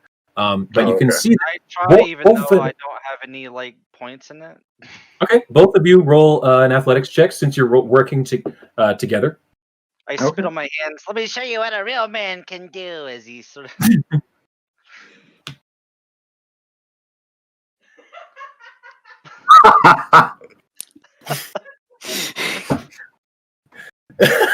Okay. All right. So I'm as strong as a goblin, everybody. here's what happened. Here's what happened. Dirk, the first time you tried to lift it from the back, you realized that there was too much in the way of merchandise and personal belongings in that half of the cart. So when you went over to the side, alongside Ulf and Ulf, and with Rex at your side, the three large men managed to lift this thing up off the ground. But Rex is the first one to do the heaving. So it actually, even to Ulf and Ulf, they think he actually helped because they saw Dirk rolling that, trying to lift it that first time, and the cart did not budge. But the second Rex got in on this, that thing got out of the rut. And Rex, you are completely convinced that was all you. That was all you. Did all of us see this? Yes, everyone except Colin, obviously, but yes, everyone was able to see that. Abe's gonna walk up to Rex and say, "Well, Actually, we're putting you in the front of every combat." I was just gonna say, you know what? Or no, you actually think it. You're not lying. Yeah, that's fine. It's good. So yes, we got that. My foes will flee in terror at the name of Rex Frederick. Ulf and Ulf look to you guys. They clap each other on the back, clap you all on the back. They look to Rex and say, "This little man is going places. We need to hire him for a longer of merchants." Yeah, let's go tell Bort all about what just happened. So they run to the front. About 30 seconds later, you hear an uproarious coming from the front of the caravan. And a moment after that, Bort comes to the back and says, "Laddie, I hear you got my caravan wagon out the ground by yourself. Is this true, young man?" Of course. I only did it with one hand. I was barely even trying. One hand? That reminds me of the time that I was trapped in an ice giant's cavern. We were traveling along the Mammoth Lord Road. We were ambushed in the middle of a valley, taken in, and we kept in cages. And we kept trying to escape, but none of us could get out of the bars. Finally, I managed to tell that ice giant, "Oh, you know, your soup there might taste better with a little frostweed in it, eh?" Managed to freeze himself right to his table, and we walked right out to his castle. I'm gonna add your story to my arsenal all these times. Oh, what's your name there? What's your name, Goblin Man? My name is Rex. I'm glad to meet you, Call me Rex. Rex. Oh, it's gonna be great to have you in my caravan. You all have taken great care of me, gotten me cart out of the mud. Dinner's on me for all of you. Dinner and your board for the night. Once we get into Etran's Folly, we'll get up to the. I cannot remember the name of the place. I apologize. I was not prepared enough. What is it called? Feed something? Feed mill. Feed mill. I was close. As soon as we get back to the feed mill, dinner and your stay for the night is on, old Bort. Thanks all of you again. Let's get on our way. We're only about a half hour away from Etran's Folly. With that, Bort walks away back to the front of the caravan. Awesome. I think at this point, Abe would. Assuming that we're just continuing as we were pre-attack, Abe's going to just jump straight back in the cart and continue what he was doing beforehand. Just crack open his spellbook and carry on reading. Okay. One moment. I'd like to take a tooth from the wolf before we leave too. You absolutely may. Yeah, that's fine. You managed to get a large canine out of the side of this thing's mouth because this wolf was essentially decomposing while it's on its legs. It actually comes out. It's sort of like let's see, pulling a credit card out of cheese. It's not exactly difficult. It's not. You don't have to give it much force. It kind of That analogy, though. That was a very vivid analogy. Just like Grandpa's tooth. By the way, is there anything else, like any other wolf parts that I would know could be useful for my potion making? Or potion making, no. But I guess the other 3 wolves, you could take some meat, but they were pretty scrawny as is. It'd be stringy and gamey and probably not worth it. no, For the most, I so only short take answer, probably not. potions. Okay, thank you. Then no. Yeah, with the acid you got, that's probably about the only thing you'd recognize as being useful. All right, so you have gotten the wagon up out of the ground. The wolves have been taken care of. So would you like to get back on the road? Yep. All right. So all of you get back in your wagon and clop down the road. Now, I asked a quick question in the Discord chat, if someone could jump in that real quick.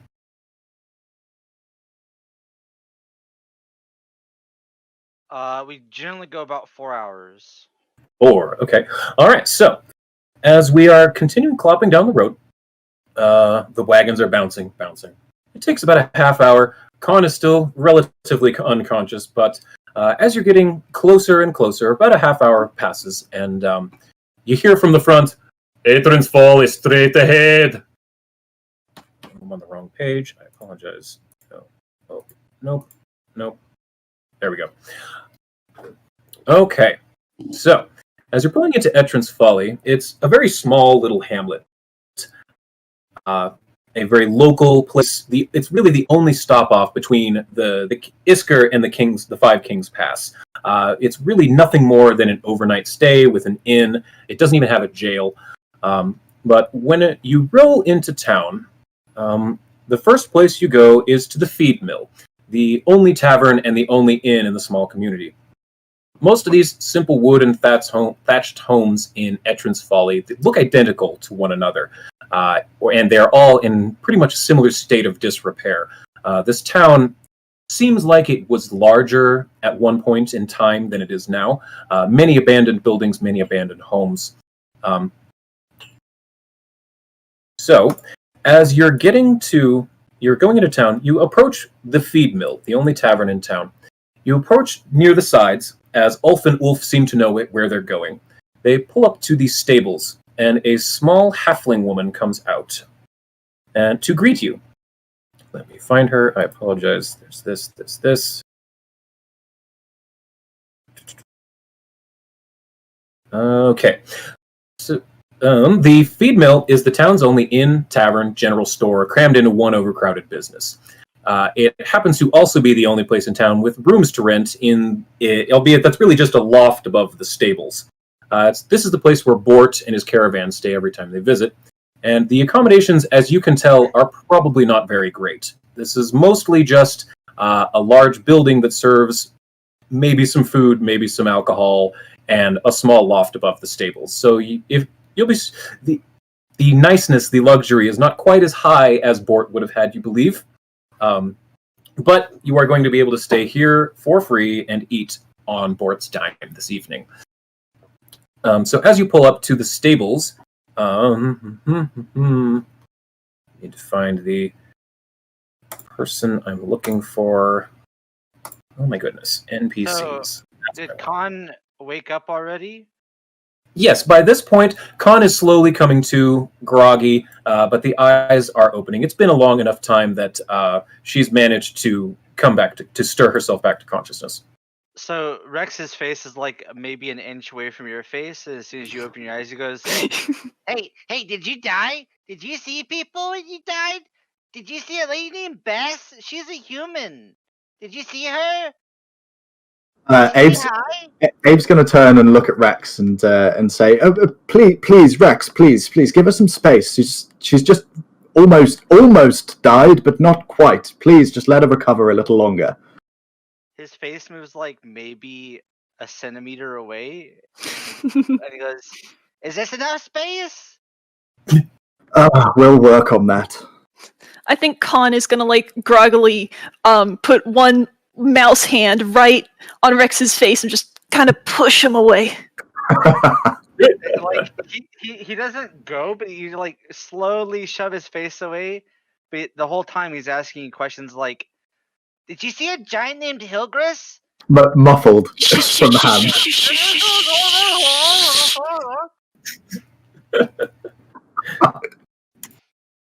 She'll like give her head a shake and ask, what happened? Abe's gonna hand you a water skin and say, please, just take a drink. We'll explain everything. You were awake for most of it, luckily. I saved you. He saved me. Not exactly, no. As you're having this conversation, the from the inside of the stable, a small halfling woman comes out. She's stumbling a little bit left and right. In her right hand, she's holding a big jug. You can tell she's probably been in her cups for a little while.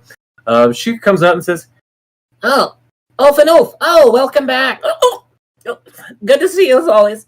We'll get the horses in. Oh, you got some new people. Hi, I'm Edra Wythe. I'm the stable hand here at the feed mill in Etran's Folly. Welcome to have you here. And cheers!" And with that, Edra takes the reins of the horses and begins to put them down for the night. I look at the stable and I go, "Wow, is that where we're staying? I've never seen a place that clean." By all means, Rex. I chase after the horses. They kind of Dirt mine. sorry. Dirt kind of looks back at the group and then looks at the stable, looks back at the group, and then also follows Rex. Well, and Edra looks to you both and says, "Oh, there's food inside. I'm the one who takes care of the horses out here. So thank you. But enjoy your stay here at the feed mill." And Edra is in the process of food. I thought we were gonna eat hay like the horses. Dirge is in the process of pulling out the boar and just stops. Slowly puts his handful of hay back on the ground.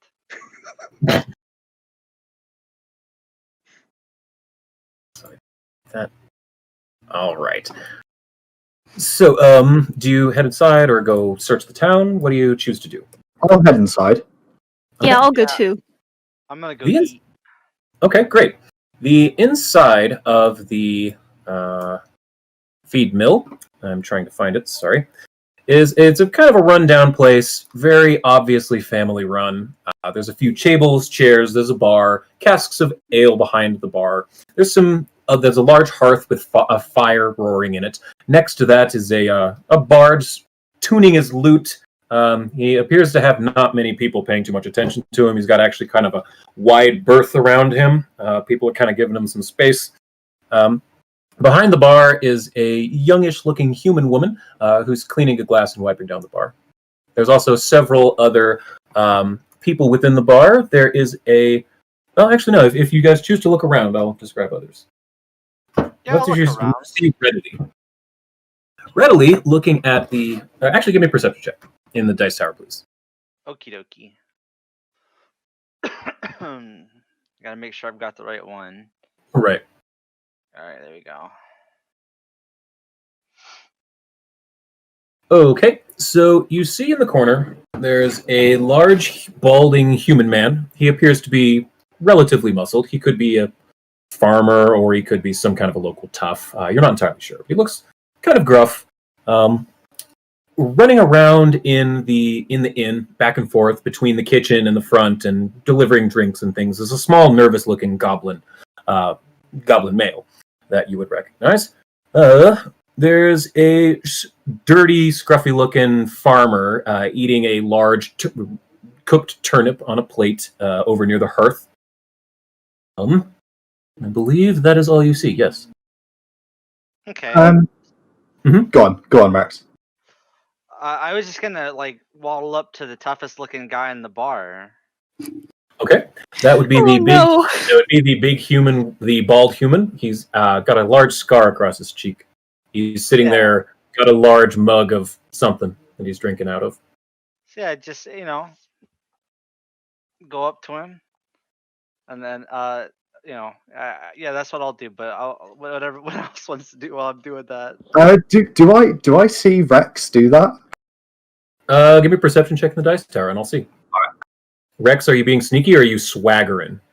Yeah, he's walking with confidence. Okay. Okay. Is he doing the speed walk again, or is it just a normal walk? A normal walk, but it looks like this as he's walking because he's got such short legs. Abe, you absolutely see Rex waddling giddily over to the large, intimidating man looking in the corner. How quickly can I buy a drink, run over, and put it in Rex's hand before he gets there?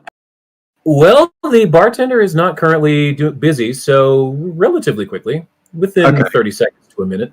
I would like to go ahead and do that. I'd like to quickly hail the barkeep and be like, "Hail him, well met, quick an ale, please."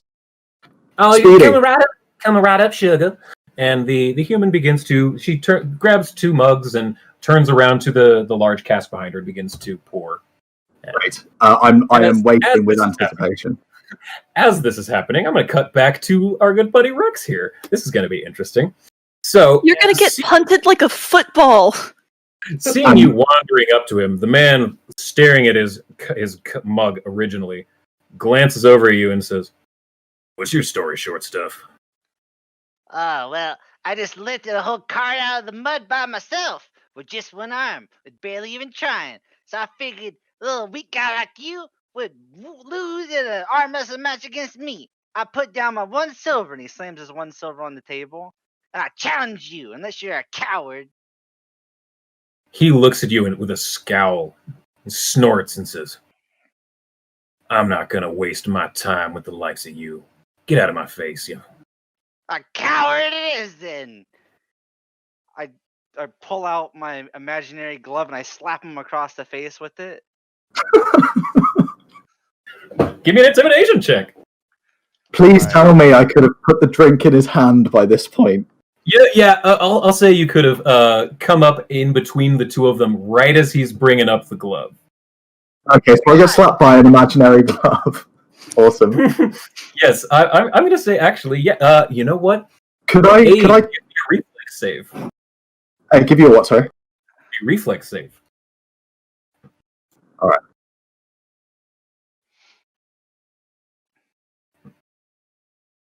I just have servants handing me drinks left and right. Yes, actually, Abe, you are absolutely able to jump in the way of that the glove slap, and you take it for this large man. He sees that you just did that, and he sees that you are holding out a large mug of fresh ale in your hand. He looks at you, Abe. He looks at Rex. And he says, "This one just saved your life, green thing." And he sits back down. A coward, I say. I'd like to use Mage Hand to slap Rex. No, I'm joking. I'm not going to do that. I'll turn round to the big guy and say, "I'm so sorry, and I'm just going to put the ale on the table in front of him. I presume he's got a table. He sat at a table. Is that right? Yes, correct. I'm going to put the ale on the table and say, with my compliments, and then I'm just going to back away, grab Rex, and drag him towards the bar." He gives you a very small nod, Abe. I'm going to try to slip his grapple without him noticing. Okay, that's a acrobatics, I guess? Yes. Alright. So while he's rolling that, I'm going to jump in here real quick, too. Sure. Dirge was putting away the boar, probably not cleaning it currently because they're getting that ready. He stepped in. I imagine he stepped in right around when he said green thing. So Dirge is going to kind of cock his head to the side and walk up and go, "What's wrong with Greenskin?" "Oh, I ain't got nothing wrong with you, orc. It's that one." He points to the goblin. "I don't like the little green one. You're all right." "You should show some respect." Racist. The little green one picked up a whole cart. I'd need to see that myself. It's coming from me. Well, that does hold some water, I suppose. Now, if you don't mind, I'd like to finish my drink in peace. And he looks down back at his cup. Does Rex break my grapple? Is there a contest? That'll be a contest, so roll an athletics check. Oh, this is not gonna be good. Gotta beat an 18. Oh, it wasn't as bad. It wasn't as bad as I was expecting. that was pretty close, actually. That was so close. So, Rex, you do manage to wiggle your way out of Abe's ear lock. I imagine he had you like this. I feel but like he tries he to grab me notices. by my shoulders, but like I slip out of my jacket, and so he's like grabbing my jacket now. I go, Okay. yes, thank I you like for the that. drink, and take my jacket if you like. Abe's just gonna like. Abe, you are now stare- holding a 4-foot-long monster. Yeah, Abe's gonna like look at the jacket in his hand and just like bow his head in a sulk and walk back to the bar alone. All right. So, do have any of you taken a seat at the? Abe is at the bar. Where's everyone else? I'm gonna join Abe. And I also ask Abe, can I wear his duster? I think it would be funny. You agree? Of course, absolutely fine. And I'll literally just hand it out, open arm. Like, Yeah. In fact, you know what? No, Abe will open it up and offer to put it on for you. Yeah. Slide my Definitely. arms in, pull it on. I'm 3 foot tall, so you might need to stump. You know. Isn't she only 4 though? 4 feet. Oh, you are 4 feet. So Yeah, I'm 4 feet tall. You need to I like. fit the duster. It's mine now. Yeah. Perfect. So the human woman behind the bar comes up to the two of you and sees you and says, "Oh, fresh love, ain't that just the sweetest thing? What can I get y'all's?" 2 ales, please. 2 turnip ales coming right up, sugar. And she turns around and fills the 2 mugs and sets them down in front of you. How much is that free, or how much? Oh, does it that- cost? Oh, Bort told us that it's all on him tonight. So y'all ain't got nothing to worry about. Thank you very much. Would you like a bite to eat? I'll actually slide a silver piece across the counter anyway and say, that's for you for your service. Thank you. Oh, I thank you kindly, sir. It's always nice to meet people of the gentleman, the kind in these parts. And she pockets the silver and says, "Can I get y'all anything to eat?" I'll have the biggest meal on the menu. That'd be the turnip stew. Sure thing, coming right up. What about for you? I'll just have some, just a simple plate of bread and meat if you've got it, please. Turnip stew and bread it is. Gotcha, coming right up, sugar. She goes back into the back and begins to talk quickly to that goblin you had seen running around nervously earlier. At this point, though, Bort opens the door wide as a cowboy in a saloon would, laughing heartily with Ulf and Delma behind him. At this point, the bard over near the hearth is kind of startled, but begins playing poorly. It's really more noise than music. But Bort looks over him and says, what's his name? Crap, I'm sorry. Oh, Flunk! It seems you haven't gotten any better since the last time we were around in town, eh? Here, get yourself a lesson. And Bort chucks him a silver, and everyone in the bar laughs. And then Bort sees all of you and says, "Oi! Come on, we've got a table over here. This is the regular one. Come. Dinner's over me. Bring your food, bring your ale. I'll regale you with tales of my travels." And Bort takes the head seat at the longest table near the hearth. And Ulf come near, and Tamley join him as well.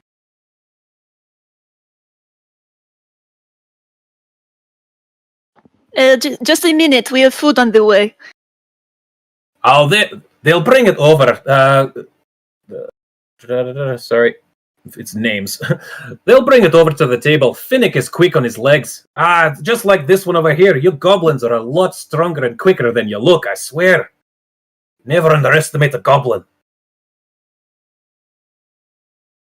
So, a few minutes later, the goblin does return, starts running out with large plates of stew and bread on platters and sets it down in front of all of you at the table. And Bort yells to the woman behind the bar, Dilma, around the veil for everyone. All of these people saved my caravan today. This goblin right here, took one of my wagons, lifted it out of the mud with a single hand, a single finger. He put it under the wagon yoke, lifted it up above his head 3 times. You'd never believe it or seen anything like it in your life, Dilma. I swear to Paylor. Oh wait, that's D&D. my pantheon. I apologize. Are we all here at this point? Yes, I believe so. Durg, did you leave?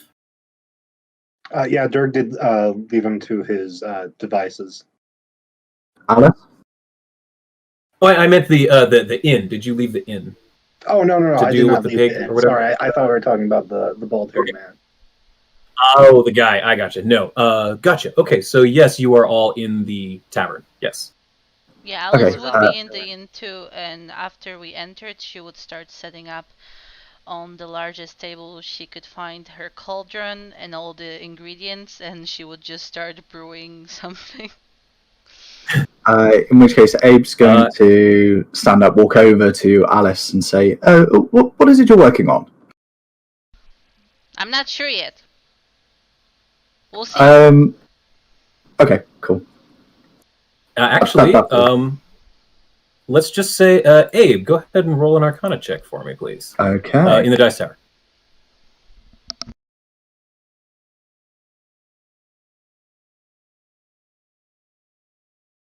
You can tell from your studies in the arcane that she's definitely experimenting with alchemies. She's not cooking. You know that for a fact. What specifically she's cooking, you couldn't tell. Or what specifically she's brewing, you couldn't tell. But you know for sure that this is not food. Okay. I'll just give it all a glance and then, not taking my eyes off it, just back away towards the table that I came from. Okay. All right. Let me see here. Surge will approach Alice. Okay. What are you making? He would just ask that. I don't know. I'm experimenting. That acid, that stuff that the wolf puked on you, I'm trying to make something with that. I imagine he probably still has like some of it on him, and he just kind of like scoops it off and then sets it on the table. Love it. Oh, thank you. That's very useful. I hope that makes like a proper slap sound effect as Oh yeah, is the sound that it makes hitting the table. So yeah, Alice, you now have a little bit of extra wolf spittle to put into your experiment there. So a few minutes goes by. There's lots of laughter and joviality. The Flonk, the bard, is still plunking away, singing a song about long tales from long ago of a plague that had hit this town, caused much death and famine problems. But just the way Flonk sings it is just not great, and he's not good with words. It's really repetitive. But yeah, it tells an okay story. Can we get a demo? During oh, there was a town called Plaguestone. It was an ancient city. Within the walls, they've heard the calls, and now everything went shitty. Very good. That's Flonk's song about Plaguestone. I wasn't expecting that. I can't believe I pulled that off. Awesome. That was brilliant. Thank you for that. Very good. Very good. Threw me off, but I like it. I appreciate it. Okay, so as Flonk is singing his terrible song about Plaguestone, Finnick the Goblin does start coming out, and he's carrying trays. There's a little bit of roasted meats, you say. It smells quite delicious. If anyone wants to give me a nature check, it's going to be a really low DC. And it can be public, doesn't have to be private. All right. Okay. Anybody else, or just the one? Hey, I'd be Ooh. happy to. Alice, you are convinced that you're having wild blink dog tonight. However, Rex knows and Durg knows that you're about to eat some pork. So Delma and Finnick had managed to clean and cut and cook at least a little bit of the meat, enough. Since you were the ones who brought it out, they brought you the choicest cuts of the boar. So in addition to your turnip stew, you each have a nice thick piece of roasted pork. So I'm just gonna go, oh, pork, and start winking like really crazily. My favorite, and I'll start eating it. That's not Bort pork. looks at the food and says, Oh, I saw that green man over there. He's the one who caught this pig. He climbed up into the tallest tree around, 40, 80 feet in the air. He lunged down at it like a jungle cat, grabbed it by the neck, wrestled it down into the ground, popped its head clean off, a single twist. You'd never seen anything like it in your damn lives. Threw the thing in the air, caught it with his left hand, hurled it into my wagon, and brought it into town. Couldn't be prouder to have a man like that in my employ. And that was Dude. after I shot it. Dirge Oh. just goes, I would have liked to seen him. Could I roll? Well, I don't. Tell me if I can do this. I want to roll to see if this guy literally believes what he's saying about Rex. "Go ahead, roll in perception, not insight. That's D&D. Dice tower or no? Dice tower, yes. So you're trying to determine if he is completely full of shit or if he truly believes himself? Yeah. With this story that is getting more and more elaborate, like You Just can keep determine that, number one, Bort, he knows he's stretching the truth. He knows. But he also recognizes that people don't want to hear a story about, a huge orc and two huge men lifting a wagon out of the mud. They want to hear a story about a goblin doing it with one hand, doing 3 reps. So he knows. He knows. all right. I'm just going to stay quiet then. I'm not going to say anything about it. Okay, yeah. He's well aware. But I know. He knows. I know. He knows. I know. He knows he knows. He knows he knows. That kind of thing. It's one of those. Well, I mean, Everyone's on the mount. So, as the meat and the feasting begins, Bort, with a big mouthful of boar, begins to say, Well, of course. Let me bring you back to one of my stories. You'll love this one. You'll love this one, especially you over there. I know that you. Oh, we lost somebody. Yeah, it's Eldridge. I think she's having like issues with Discord. Oh, there she is. Cuts out There every we now and then. Okay, not a problem. So Bort, with a mouthful of pork, just says, I'm sorry. You're good. You didn't miss much of anything. So Bort, with a big mouthful of food, just says, all of you, just listen around. Oh, Ulf, you remember this? One day, went back 5 years ago. We were crossing the waters of Lake Encarthen.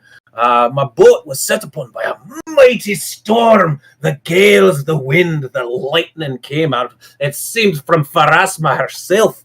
And the sea took me. It washed me aside off the side of the boat.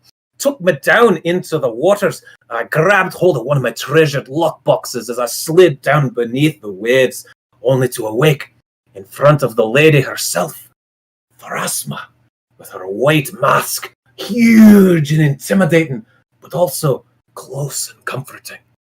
I'm about to be judged, but the Lady of Death could not decide my fate, because her hair was being tousled and tossed around in her face by this gale, this storm. So, not wanting to be considerate, I reached into my lockbox, pulled out a silver hair comb, and offered it to my lady. She was so impressed by my gift that she returned me and my entire crew to the shores of the Lake Encarthen, alive and well. Would you believe that? And Ulf looks to all of you and whispers, "Don't believe that." Wow! I can't believe that! It's such an amazing story! Oh, every time we travel, we get a new one. We put another notch in the bedpost, so to speak. Huh? Hey.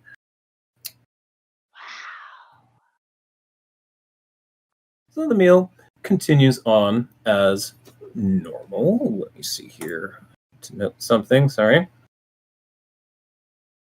Okay, so as Bort continues telling his stories, Flonk is still playing around, not being very good.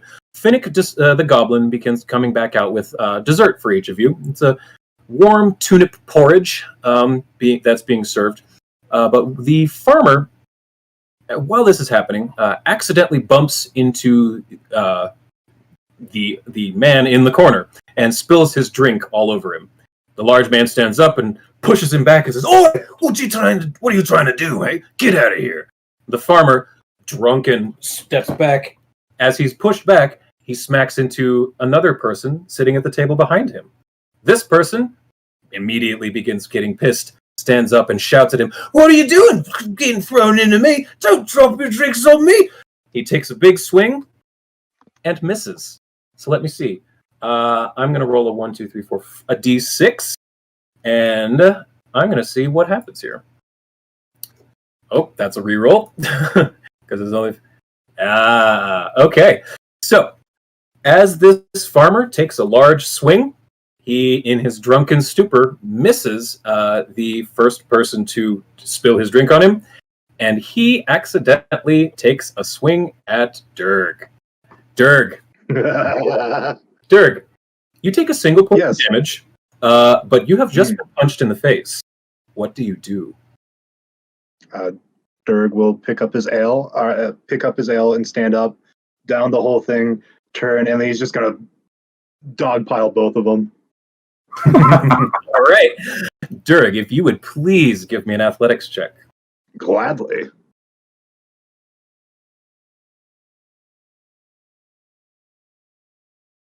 Hey, that's pretty good. Okay, you actually do manage to grapple one. How would you like to grapple him? You want to just grab him? You want to pin him to the ground? How are you doing this? Let's see. Who Trip am I him? grappling? Who am I grappling You are- here? Is it the farmer or the one- large man? I would not be the large man. It would be one of the two the farmer, not the large man. Farmer. Okay, so he's gonna grab him by the shoulder and pick him up and kind of turn him to him and just kind of stare into his eyes.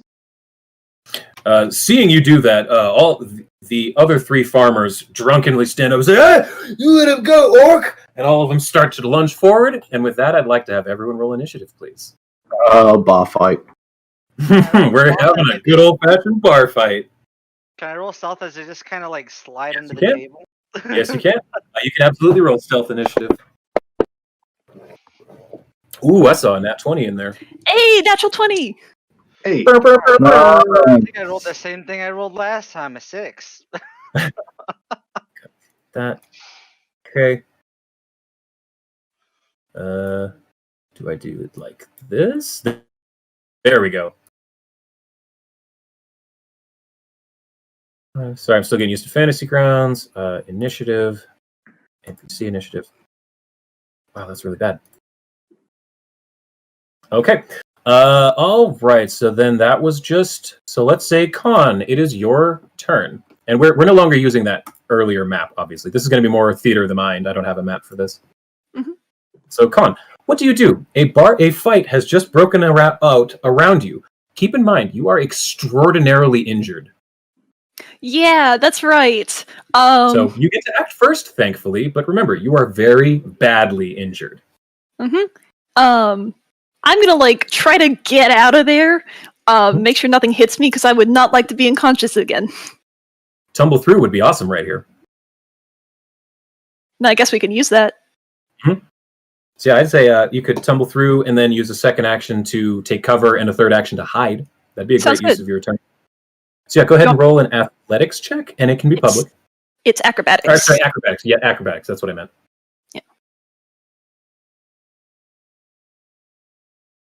Pretty You good. absolutely managed to duck and dive in between the legs of these drunken farmers who they are not paying you any mind at all. Their entire focus is on this large, muscular orc.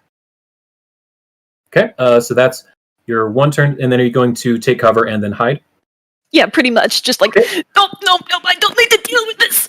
Perfect. Okay, so go ahead and roll a stealth check in the dice tower for me, please. How do I access the dice tower? It should be over on the bottom right corner of your screen. It should be just like a little gray castle tower looking icon. And you Cool. just literally drag the die directly on it and drop it. Gotcha. If it's in a place you don't like it, you can right click it, unlock it, and move it around. So let me see, what are these guys? What is this stat for them? Okay, so they're gonna get that. All right. They do not see you. You are very confident in that. You are very much hidden from these drunken farmers. Okay. Yeah, so I guess to everyone else, Khan just disappears into thin air. Mm-hmm. Okay, Durg, you are up. So, question for you. Yeah.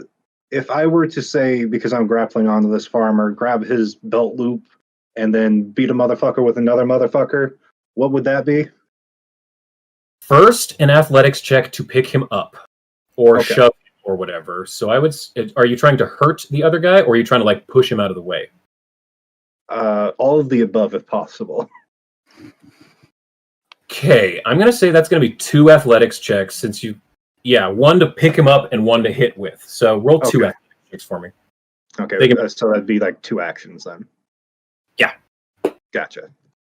And also, since athletics checks, oh, damn. that is absolutely a critical success. So you pick this Go for a farmer, ride. you grab him by the shoulders, you lift him up like nothing, like he's a doll. Go ahead and roll your second athletics. Your athletics check to see if you can swing him. Oof. Okay, yeah. You pick up a motherfucker and you swing him at another motherfucker. Let's say, what's your strength mod? 4? 4, yes. Let's do D6 plus 4 damage to this guy. Okay. That's just my unarmed, so I'll just roll that. Or yeah, there you go. You lay into this guy. One of them, let's see. Did you punch the guy before you grabbed him, or did you just grab him? No, I tackled into him as well. You just tackled him. You didn't punch him. Okay, cool. No. All right, you have smashed one farmer into another farmer, and at that, everyone in the bar gets up. Finnick, the goblin, looks nervous. He drops what he's carrying and bolts into the back of the inn. Delma, the human woman behind the bar, immediately runs out the front door, screaming, "Oh, God, get the sheriff! Get the sheriff! Get the sheriff!" And Flunk, oddly, begins to start playing faster with more motivation. Ding, ding, ding, ding, ding, ding, ding, ding, ding, ding, ding, ding, ding. It's actually better than you thought. He plays a decent fight song. So with that was 2 actions. You still have an action, Dirk. Yeah. I suppose for my last action, I'll just let go of him as I slammed him into his friend, and then I'm going to enter Mountain Stance. Perfect. All right. So That'll be it. Abe. Now, keep just something I should point out really quick. Just a little note: these people are just townsfolk. They're just farmers. They aren't evil. They aren't trying to kill y'all. Just throwing it out there. No, Just throwing it out there. These are just simple drunken farmers. And only one of Abe, us is you're trained in medicine. Uh-huh. That person is hit under the table. Oh, you Okay. dive under the table. So no. Right. Let me get this right. Mhm. There's somewhat of a bar fight that's broken out, and has everybody else in the bar like made their way towards the exit? Is that what they're doing? Are they trying to leave, or what's the situation of everybody not involved in this fight? The 3 people who have left are Delma the barkeep, Finnick the goblin, and the give me a perception check now, actually. All right. Dice tower, please.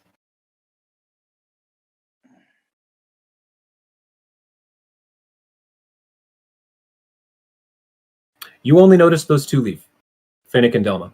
Okay. In the chaos, you're not entirely sure if anyone else left or came in. Shit. Okay, hold up.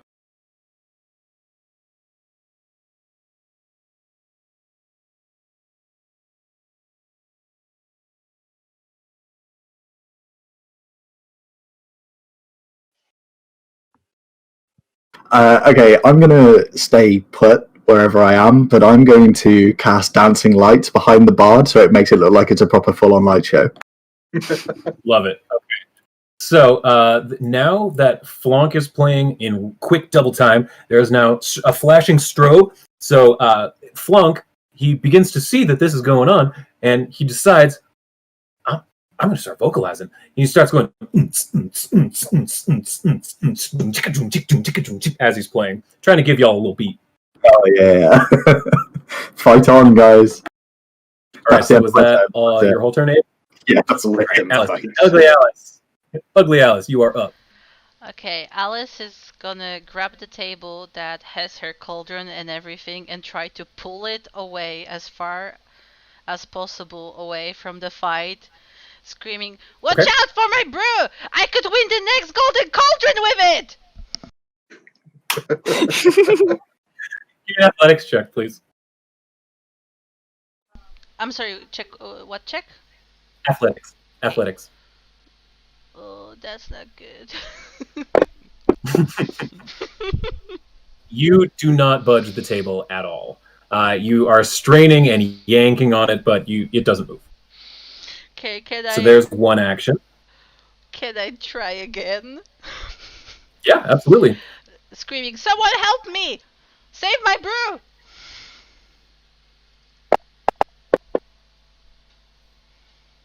There you go. The table was stuck in a little hole in the wooden floor, but you managed to pry it loose, and you can pull the table back, let's call it 5 feet. That's enough.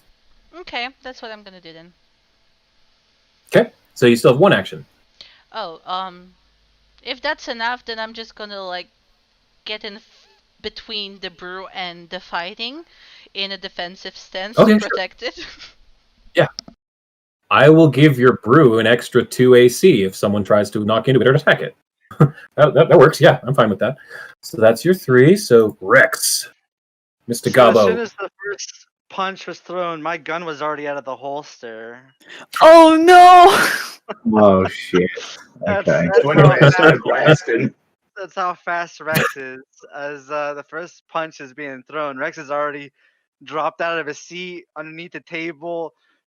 2.5 feet of anger as he draws his gun. Rex, I'm going to eat your hands. He's gonna walk out from underneath the table and hold his gun up above his head and fire it, and then he's gonna reload, and then he's gonna aim it at somebody. He goes, "The next person that fucking throws a punch gets shot." Intimidation at a +4. You know, I like it. I like that a lot. Hardly anyone in this world knows what a gun is. I like it. +4 intimidation. All right, let's see what I do here.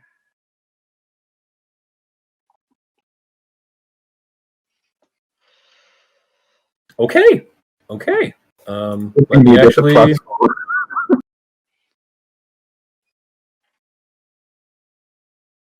Want to know something? You just critically succeeded. So. Yeah. What happens is everyone in the bar stops. It's literally like in an old 80s movie, the music, like record scratch. Everything is silent dead silent after that gun blast. All eyes in the room are on Rex. Everyone is a little bit freaked out, but everything has stopped for this exact second. So you have what? 1 action? 2 actions? Yeah, so I say, "Sit fucking down!" And the farmers do. So does Abe. He's shit scared. Sit down. I climb back in my chair. And I go, "Now fucking drink!" And he puts his gun back away.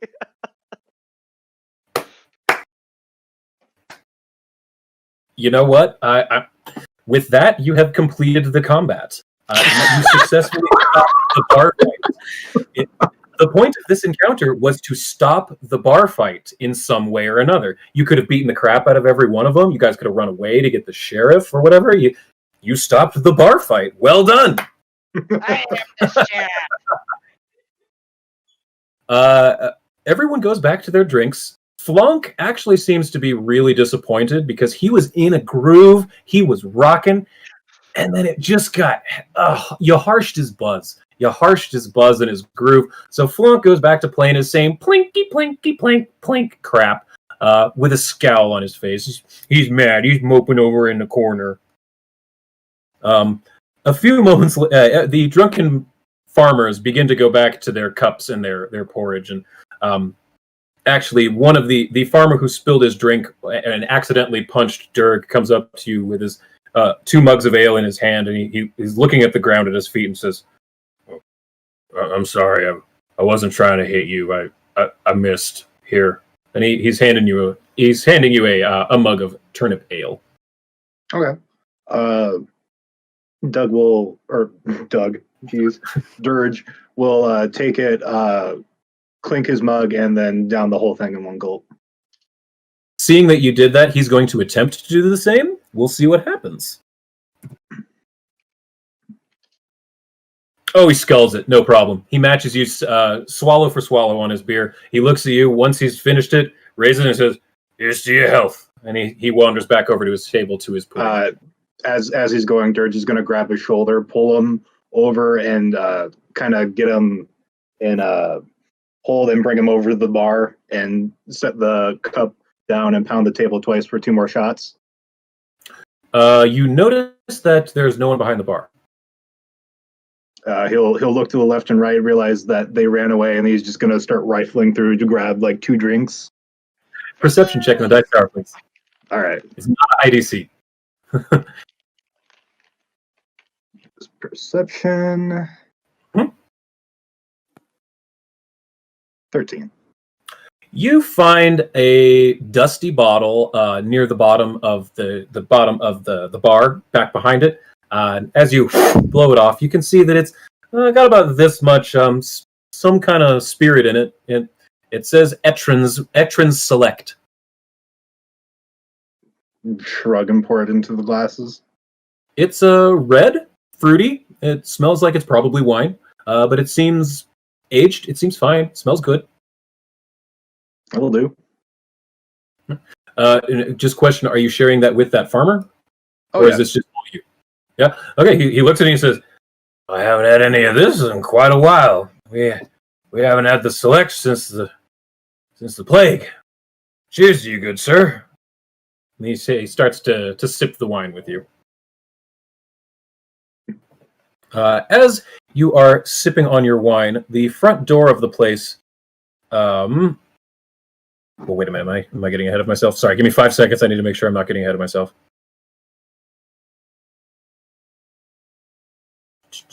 Okay.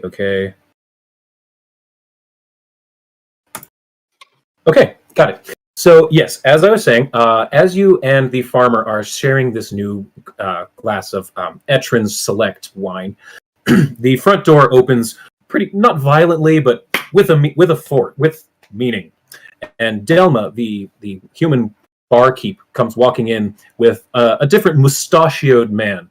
He's the Lemmy from Motorhead, kind of goes all the way down to the chin. Yeah, he's got one of those mustaches. Seems to be tough, but got a bit of a pot belly. He's obviously used to be, a bit of a rough and tumble guy in his youth, but he's probably gotten a little soft.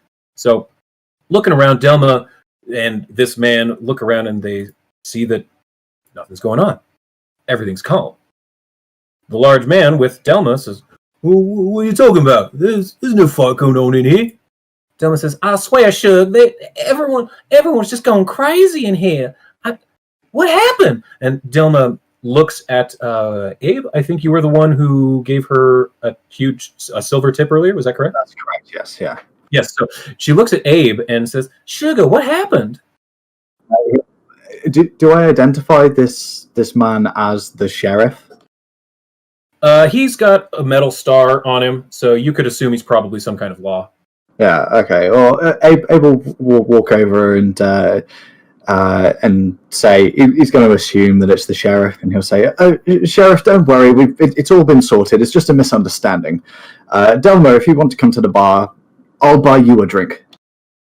Well, Sugar, I sure think that'd be nice of you. I really appreciate it. And so Delma will walk with you to behind the bar, and she sits down in a chair, and she looks a little rattled, but she's obviously seen a bar fight before, but this one started off a little quicker than she's used to. The sheriff looks to the rest of you. God, I can't find his name for the life of me. Where's my NPCs thing? This? No. I apologize. Where are my NPCs? Is it this? NPCs. Found it. Yes, thank goodness. Okay. All right. So the mustachioed man comes up to all of you and says, "Well, I see you're new in town. My name's Rolf Garley.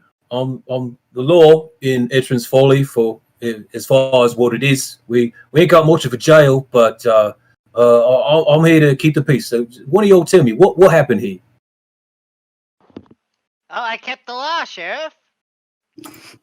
Oh, always appreciate when our townsfolk can take the law into their own hands. And I forgot I had a picture of Rolf, so I hope that has popped up for all of you. This is the man you are speaking to. Has? And I was incorrect. It is not a star. It is a turnip on his lapel. Oh yeah, it is a My turnip. mistake. Yes. Just before we continue, at this point, Abe would say to Delma, "Listen, the bar fight isn't what we're going to have to worry about. What we're going to have to worry about is Rex's ego after he single-handedly stopped it." Well, Sugar, what's she talking about, Rex? Which one's Rex? The green one with the gun. What's a gun? Yeah. I pull out my And- gun and I shoot it into the ceiling again.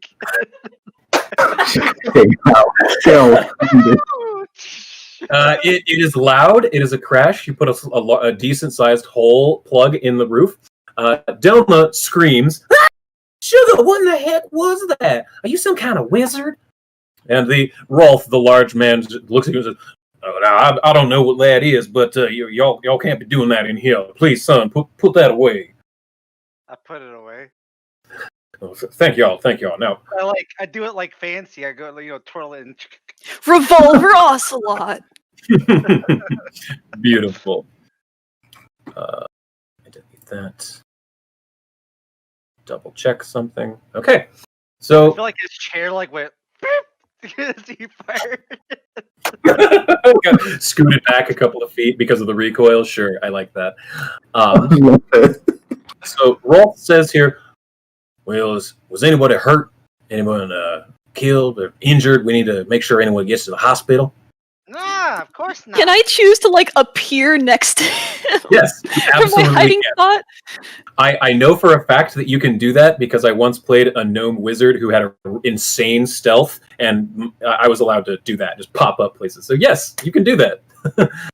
Yeah, so- I'm gonna just appear next to him and say, "Can I go to the hospital, please?" Not because of this, because of the different thing that hurt me, not the gun. my little lady. I think we got you. We got a healer here in town. We can get you patched up. That wound on your side there, that don't look good none. What happened to you?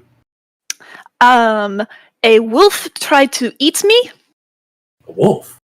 A wolf, a big one, outside of town. We've been having a lot of wolf attacks lately. This is the third Was it one this that was oozing green? week. We've heard of that. Like a bigger wolf, almost looks like it's rotten, even though it's still standing. Whoa. Yes, that is the one that bit me. He also puked on me. Wow, No, I you thought- guys are amazing. I thought Farmer Elam was just joshing me, or he's been in his cups a little too much lately, and I just thought he'd been seeing something. But having y'all strangers come into this town telling us that there's these acidic, diseased wolves, that's How gotta be long? concerning. How long has this been going on? Well, the attack's been going on about 2 weeks now, but we've only gotten now 2 reports, I guess, of these nasty wolves. But we've also there's a small little gnome that goes along with Bort here. She was also the first one to report that there's been plants in the area that have also been dying weirdly, unnaturally, out of season. We don't really know what's going on with that, but we all just assumed there was some kind of a disease ravaging the forest. It must be if it's taken up in the plants and in the wolves. Now, these wolves y'all said that attacked you, was this on the road? Were you in the forest? How'd that happen? We were in some mud. We were Well, following now the y'all, road and it seemed to ambush us from every side. every side. Wow, now, we can't be having our caravans getting attacked by wolves. The trade coming through this town in between Isker and the Five Kings, it's all the money we get in this town. We don't got much income. We gotta, anything you can let us know about these wolves, that'd be tip-top great.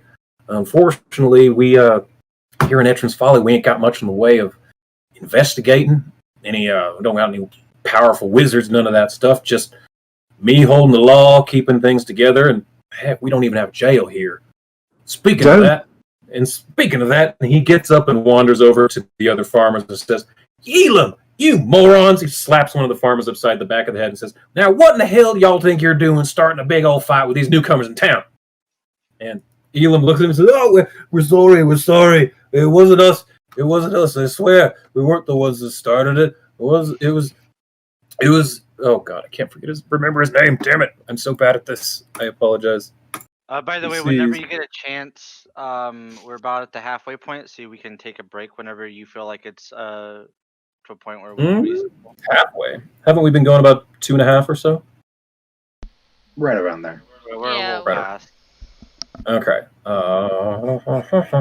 Sure. We can actually. We'll be coming up close on the end-ish here, actually, because I clearly need to work on figuring out how much prep needs to go into how much game time.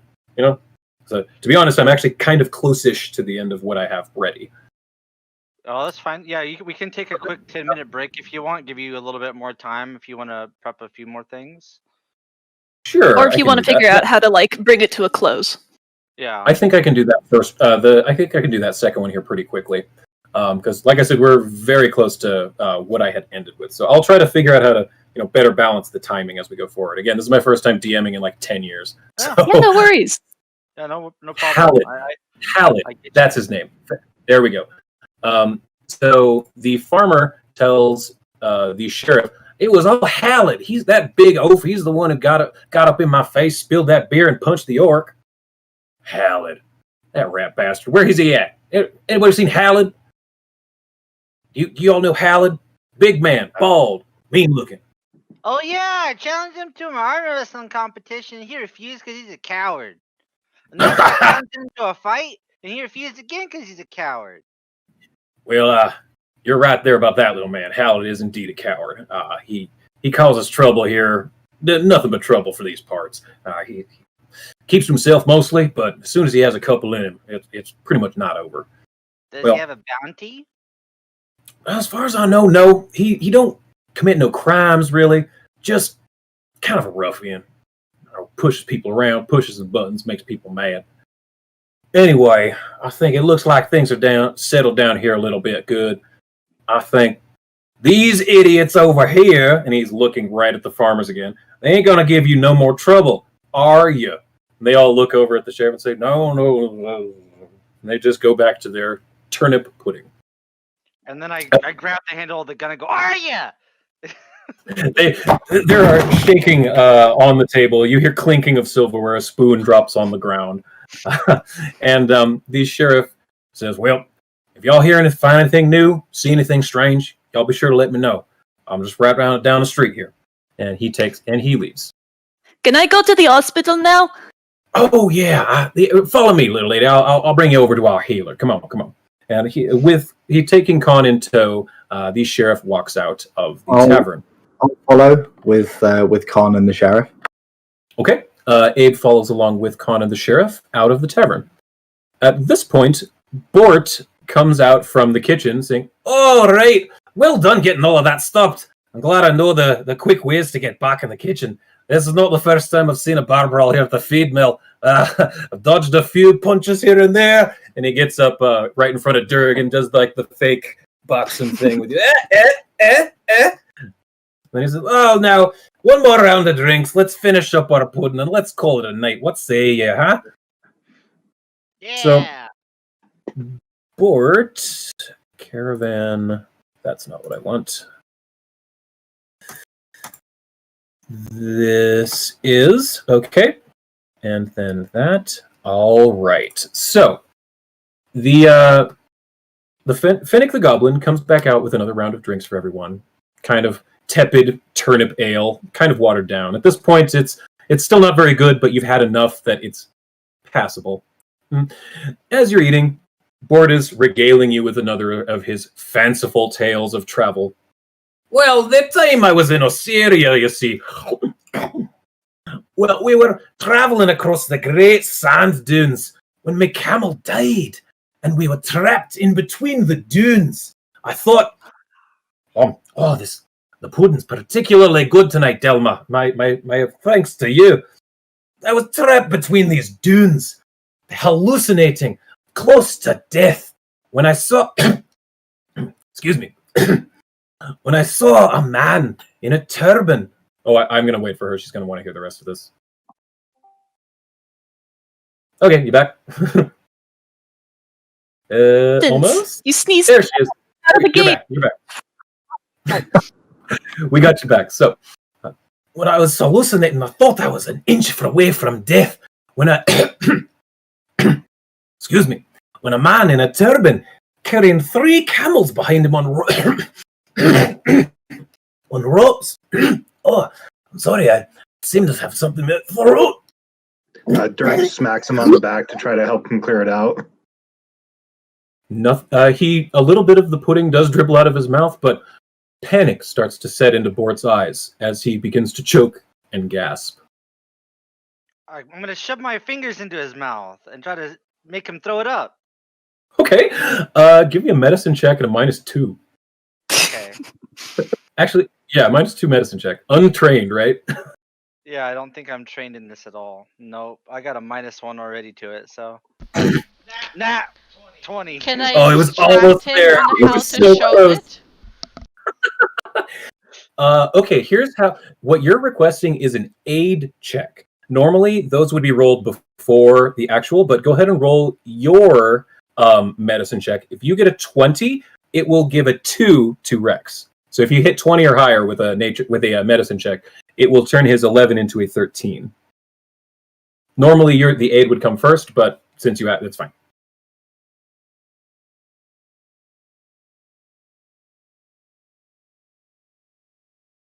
Mary, you roll your medicine Yeah, check. you roll your medicine check, Mary. Sorry. No problem. It's not. You do not aid. Rex, you do manage to get a couple of fingers inside of Bort's mouth, but you notice that they don't go as far back as you would have expected them to. You kind of, you've put your finger in your mouth to make yourself throw up. You know about how far back you need to get, but your finger got for that here. It's like there's something you can't. It's not an object. Your finger just stops. You can't get it down far enough. Open your mouth! And I'm like trying to. At this point, Ulf and Wolf are standing up, kind of not knowing what to do, looking at each other, looking around. Shove your gun in his mouth, Rex! That'll reach! Should we get the sheriff? Yeah, let's get the sheriff. And Ulf run back out of the tavern. I try to look into his mouth and see what's going on. You see that you can't even see his uvula. His mouth appears to be shut closed. I can't see his boovula! Bort, at this point, is... And he's beginning to turn purple up in his face. He's beginning to swell up, and he's convulsing. What do we do? Gotta make an alternate, like, tunnel for the air to go through or something. I don't know. Delma, at this point, screams and runs out of the bar again, chasing after the sheriff. Dirge is going to... He's freaking out right now because this was the dude that hired him. He's going to pick him up and just take off outside the bar and try to catch the sheriff with him. Yeah, athletics check just to hoist him up. I'm sure it'll be fine. Yeah. This should be fine. Should be. There's always that one, but we'll see. Oh, you're fine. You're fine. You pick up this dwarf like he's a sack of cloth, and you swing him over your shoulder, and you haul ass outside that tavern. You can leap feel him on his back convulsing. like a little spider monkey while he runs away? Yeah, acrobatics. Sure. Oh. You do not. Wow. Durg is just a little. Durg isn't in. You've only ever seen Durg moving while in mountain stance. So currently, he's moving a little bit faster than you were expecting. So you jumped, but he was just fast enough to get out of your way. I with my little tiny legs, I tried to chase him. Okay. Alice, so help! What's happening? all of you now at this point manage to catch up to the sheriff and Khan and Abe. And the sheriff looks down and says, "What happened to Bort? What happened to Bort? Oh, we need to get. Oh, come on!" And he runs and begins to run quickly towards a small, really more of just a house, about 3 to 5 doors down from the feed mill. And he bursts open through the door and says, "Tran, we got Bort here. We don't know what's going on. Here, do something." And this kindly old human woman comes out from the back and says, "Oh, hi, Bort. What's happening? Oh my! Right away, Rolf. Thank you for bringing him in." She runs into the back, and you hear the clinking of bottles, clink, clink, clink, clink, clink, clink. And she comes out, and she's looking at Bort, and she's looking at these vials, purple, red, king's foil, and she manages to crack the cork off of one of them.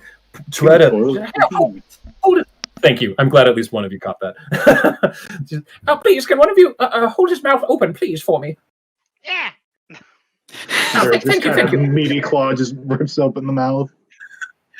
So she begins to pour this red liquid into his mouth, but it doesn't even go past the back of his throat. It just kind of drips out of the side. She says, "Oh, dear me. She runs into the back, more clinking, Bort convulsing more on the table. Anything anyone y'all want to do? Ow. Can I slam his chest to see if that does anything? You're welcome to. Either an athletics or an unarmed attack. Your choice. And I'm not sure, is there like a medicine or general intelligence check I Yes. could make to try to determine how Yes. to help him? Mm-hmm. Could I aid? I would take nature or medicine for either of you. So Con, roll first, nature or medicine to aid. Your DC you're looking for is 20. I'll do medicine. Okay. Not quite. Nope, you do not aid. So Alice, go ahead and roll. You have no idea what could be causing this. Can I think if can I do an Arcana check to see if I can figure out what kind of magic it might be? Absolutely. Oh, it's almost a nat 20 again. It was almost. You're pretty sure. Can This I is aid him alchemy in of some Arcana? Sure, I'll let you do that, and I'll retroactively apply it.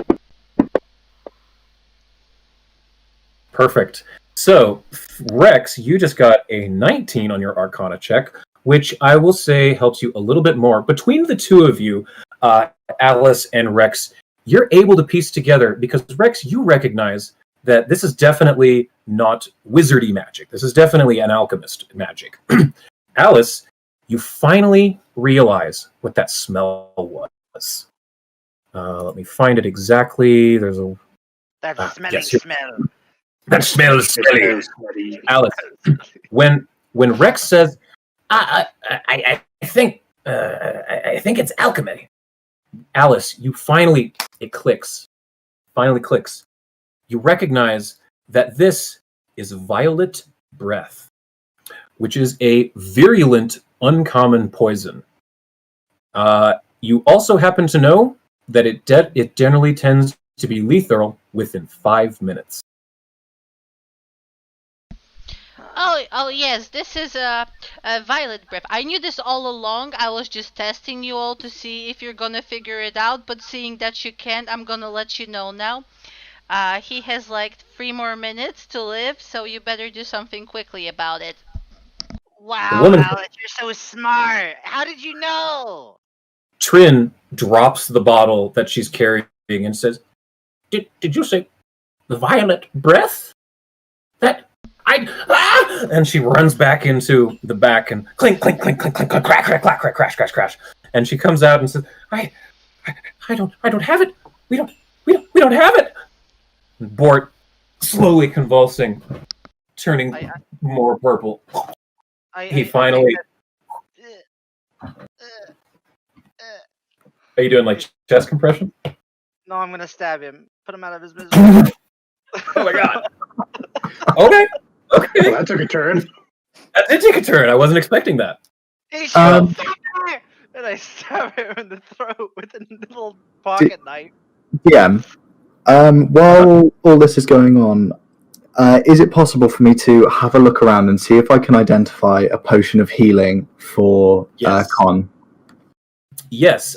Give me either Arcana or... No, just Arcana. In the tower or just straight roll? Yes. Tower, please.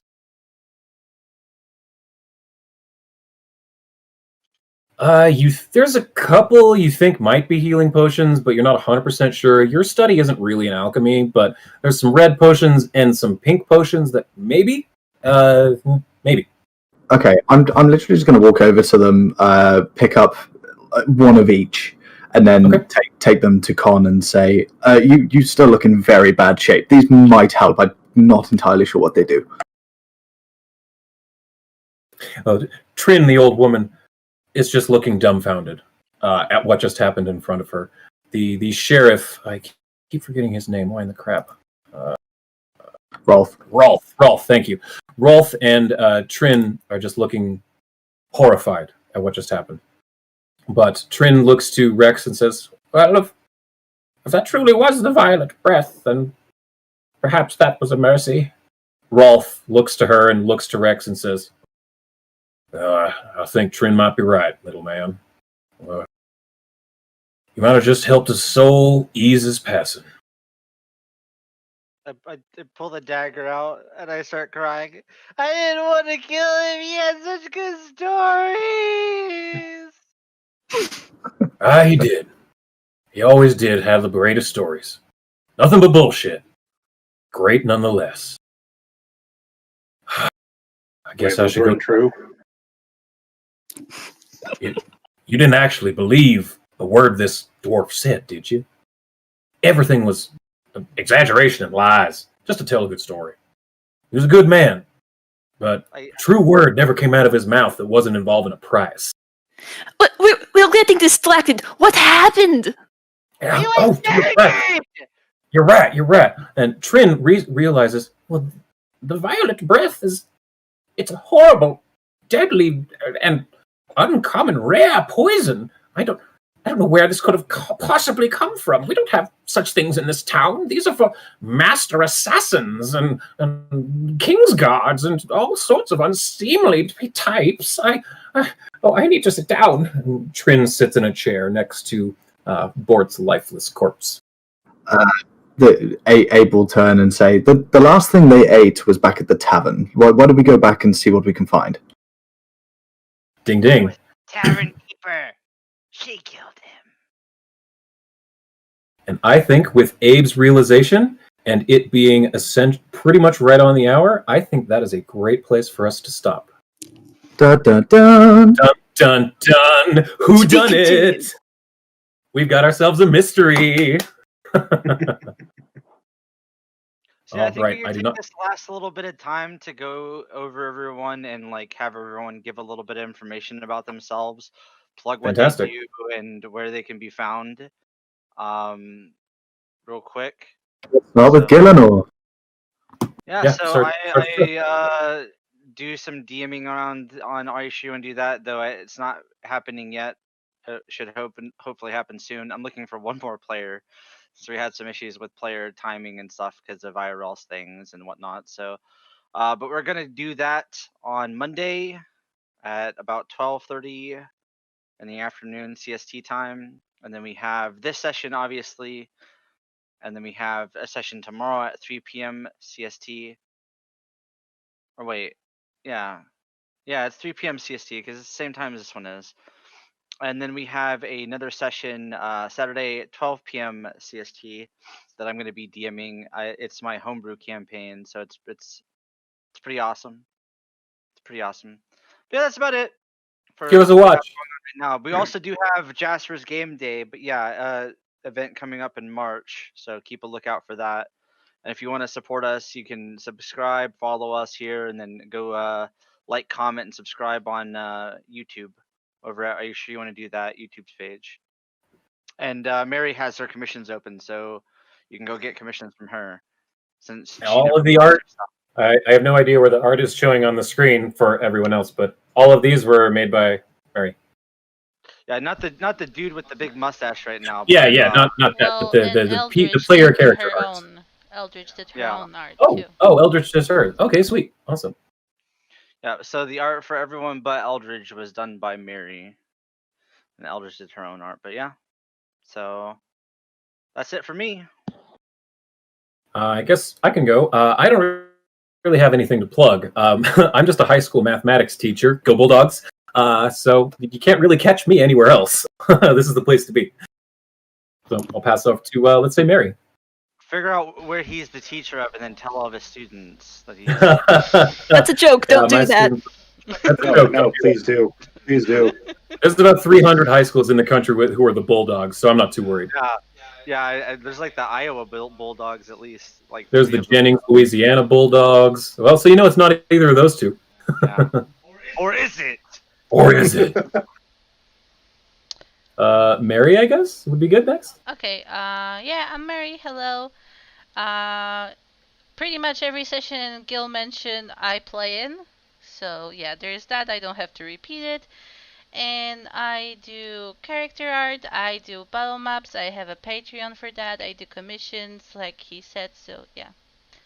That's me. Oh, and I stream this and stuff. I stream some other games too.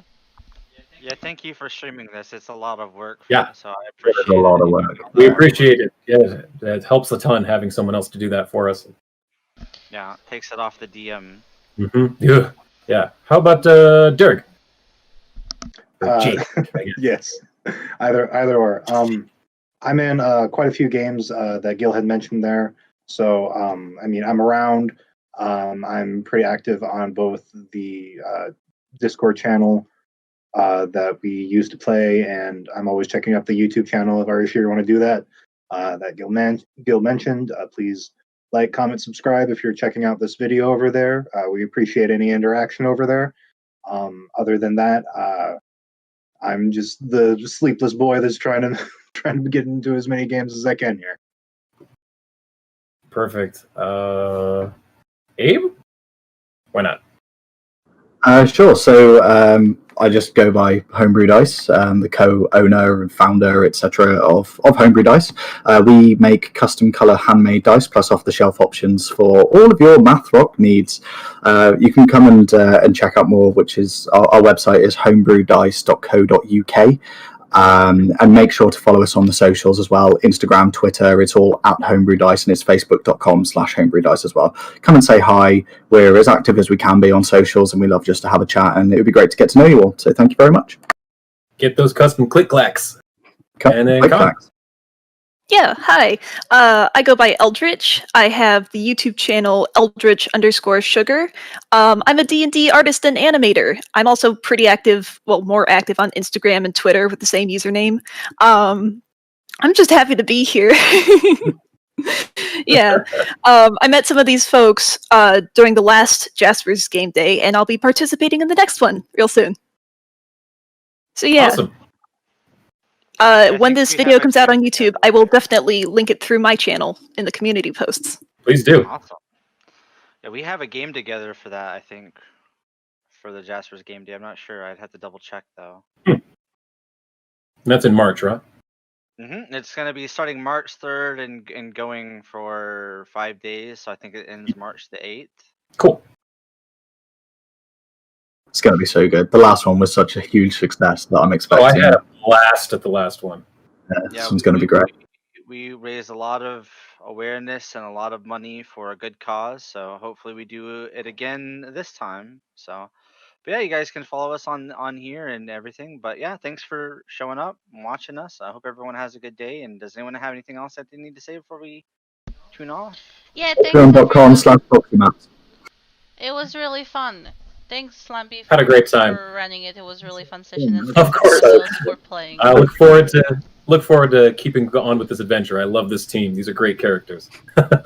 Right out of the gate. But hopefully It's we'll gonna fluctuate so much with this goblin.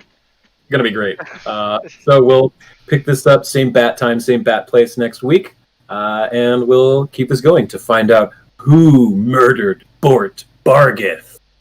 Do, do, It was Alice. It was the gun. She is the one who was actively brewing potions in the tavern right before it happened.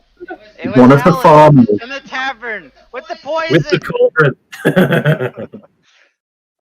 Well, bye guys. Have a great day. And you as well. See ya, Bye, everyone.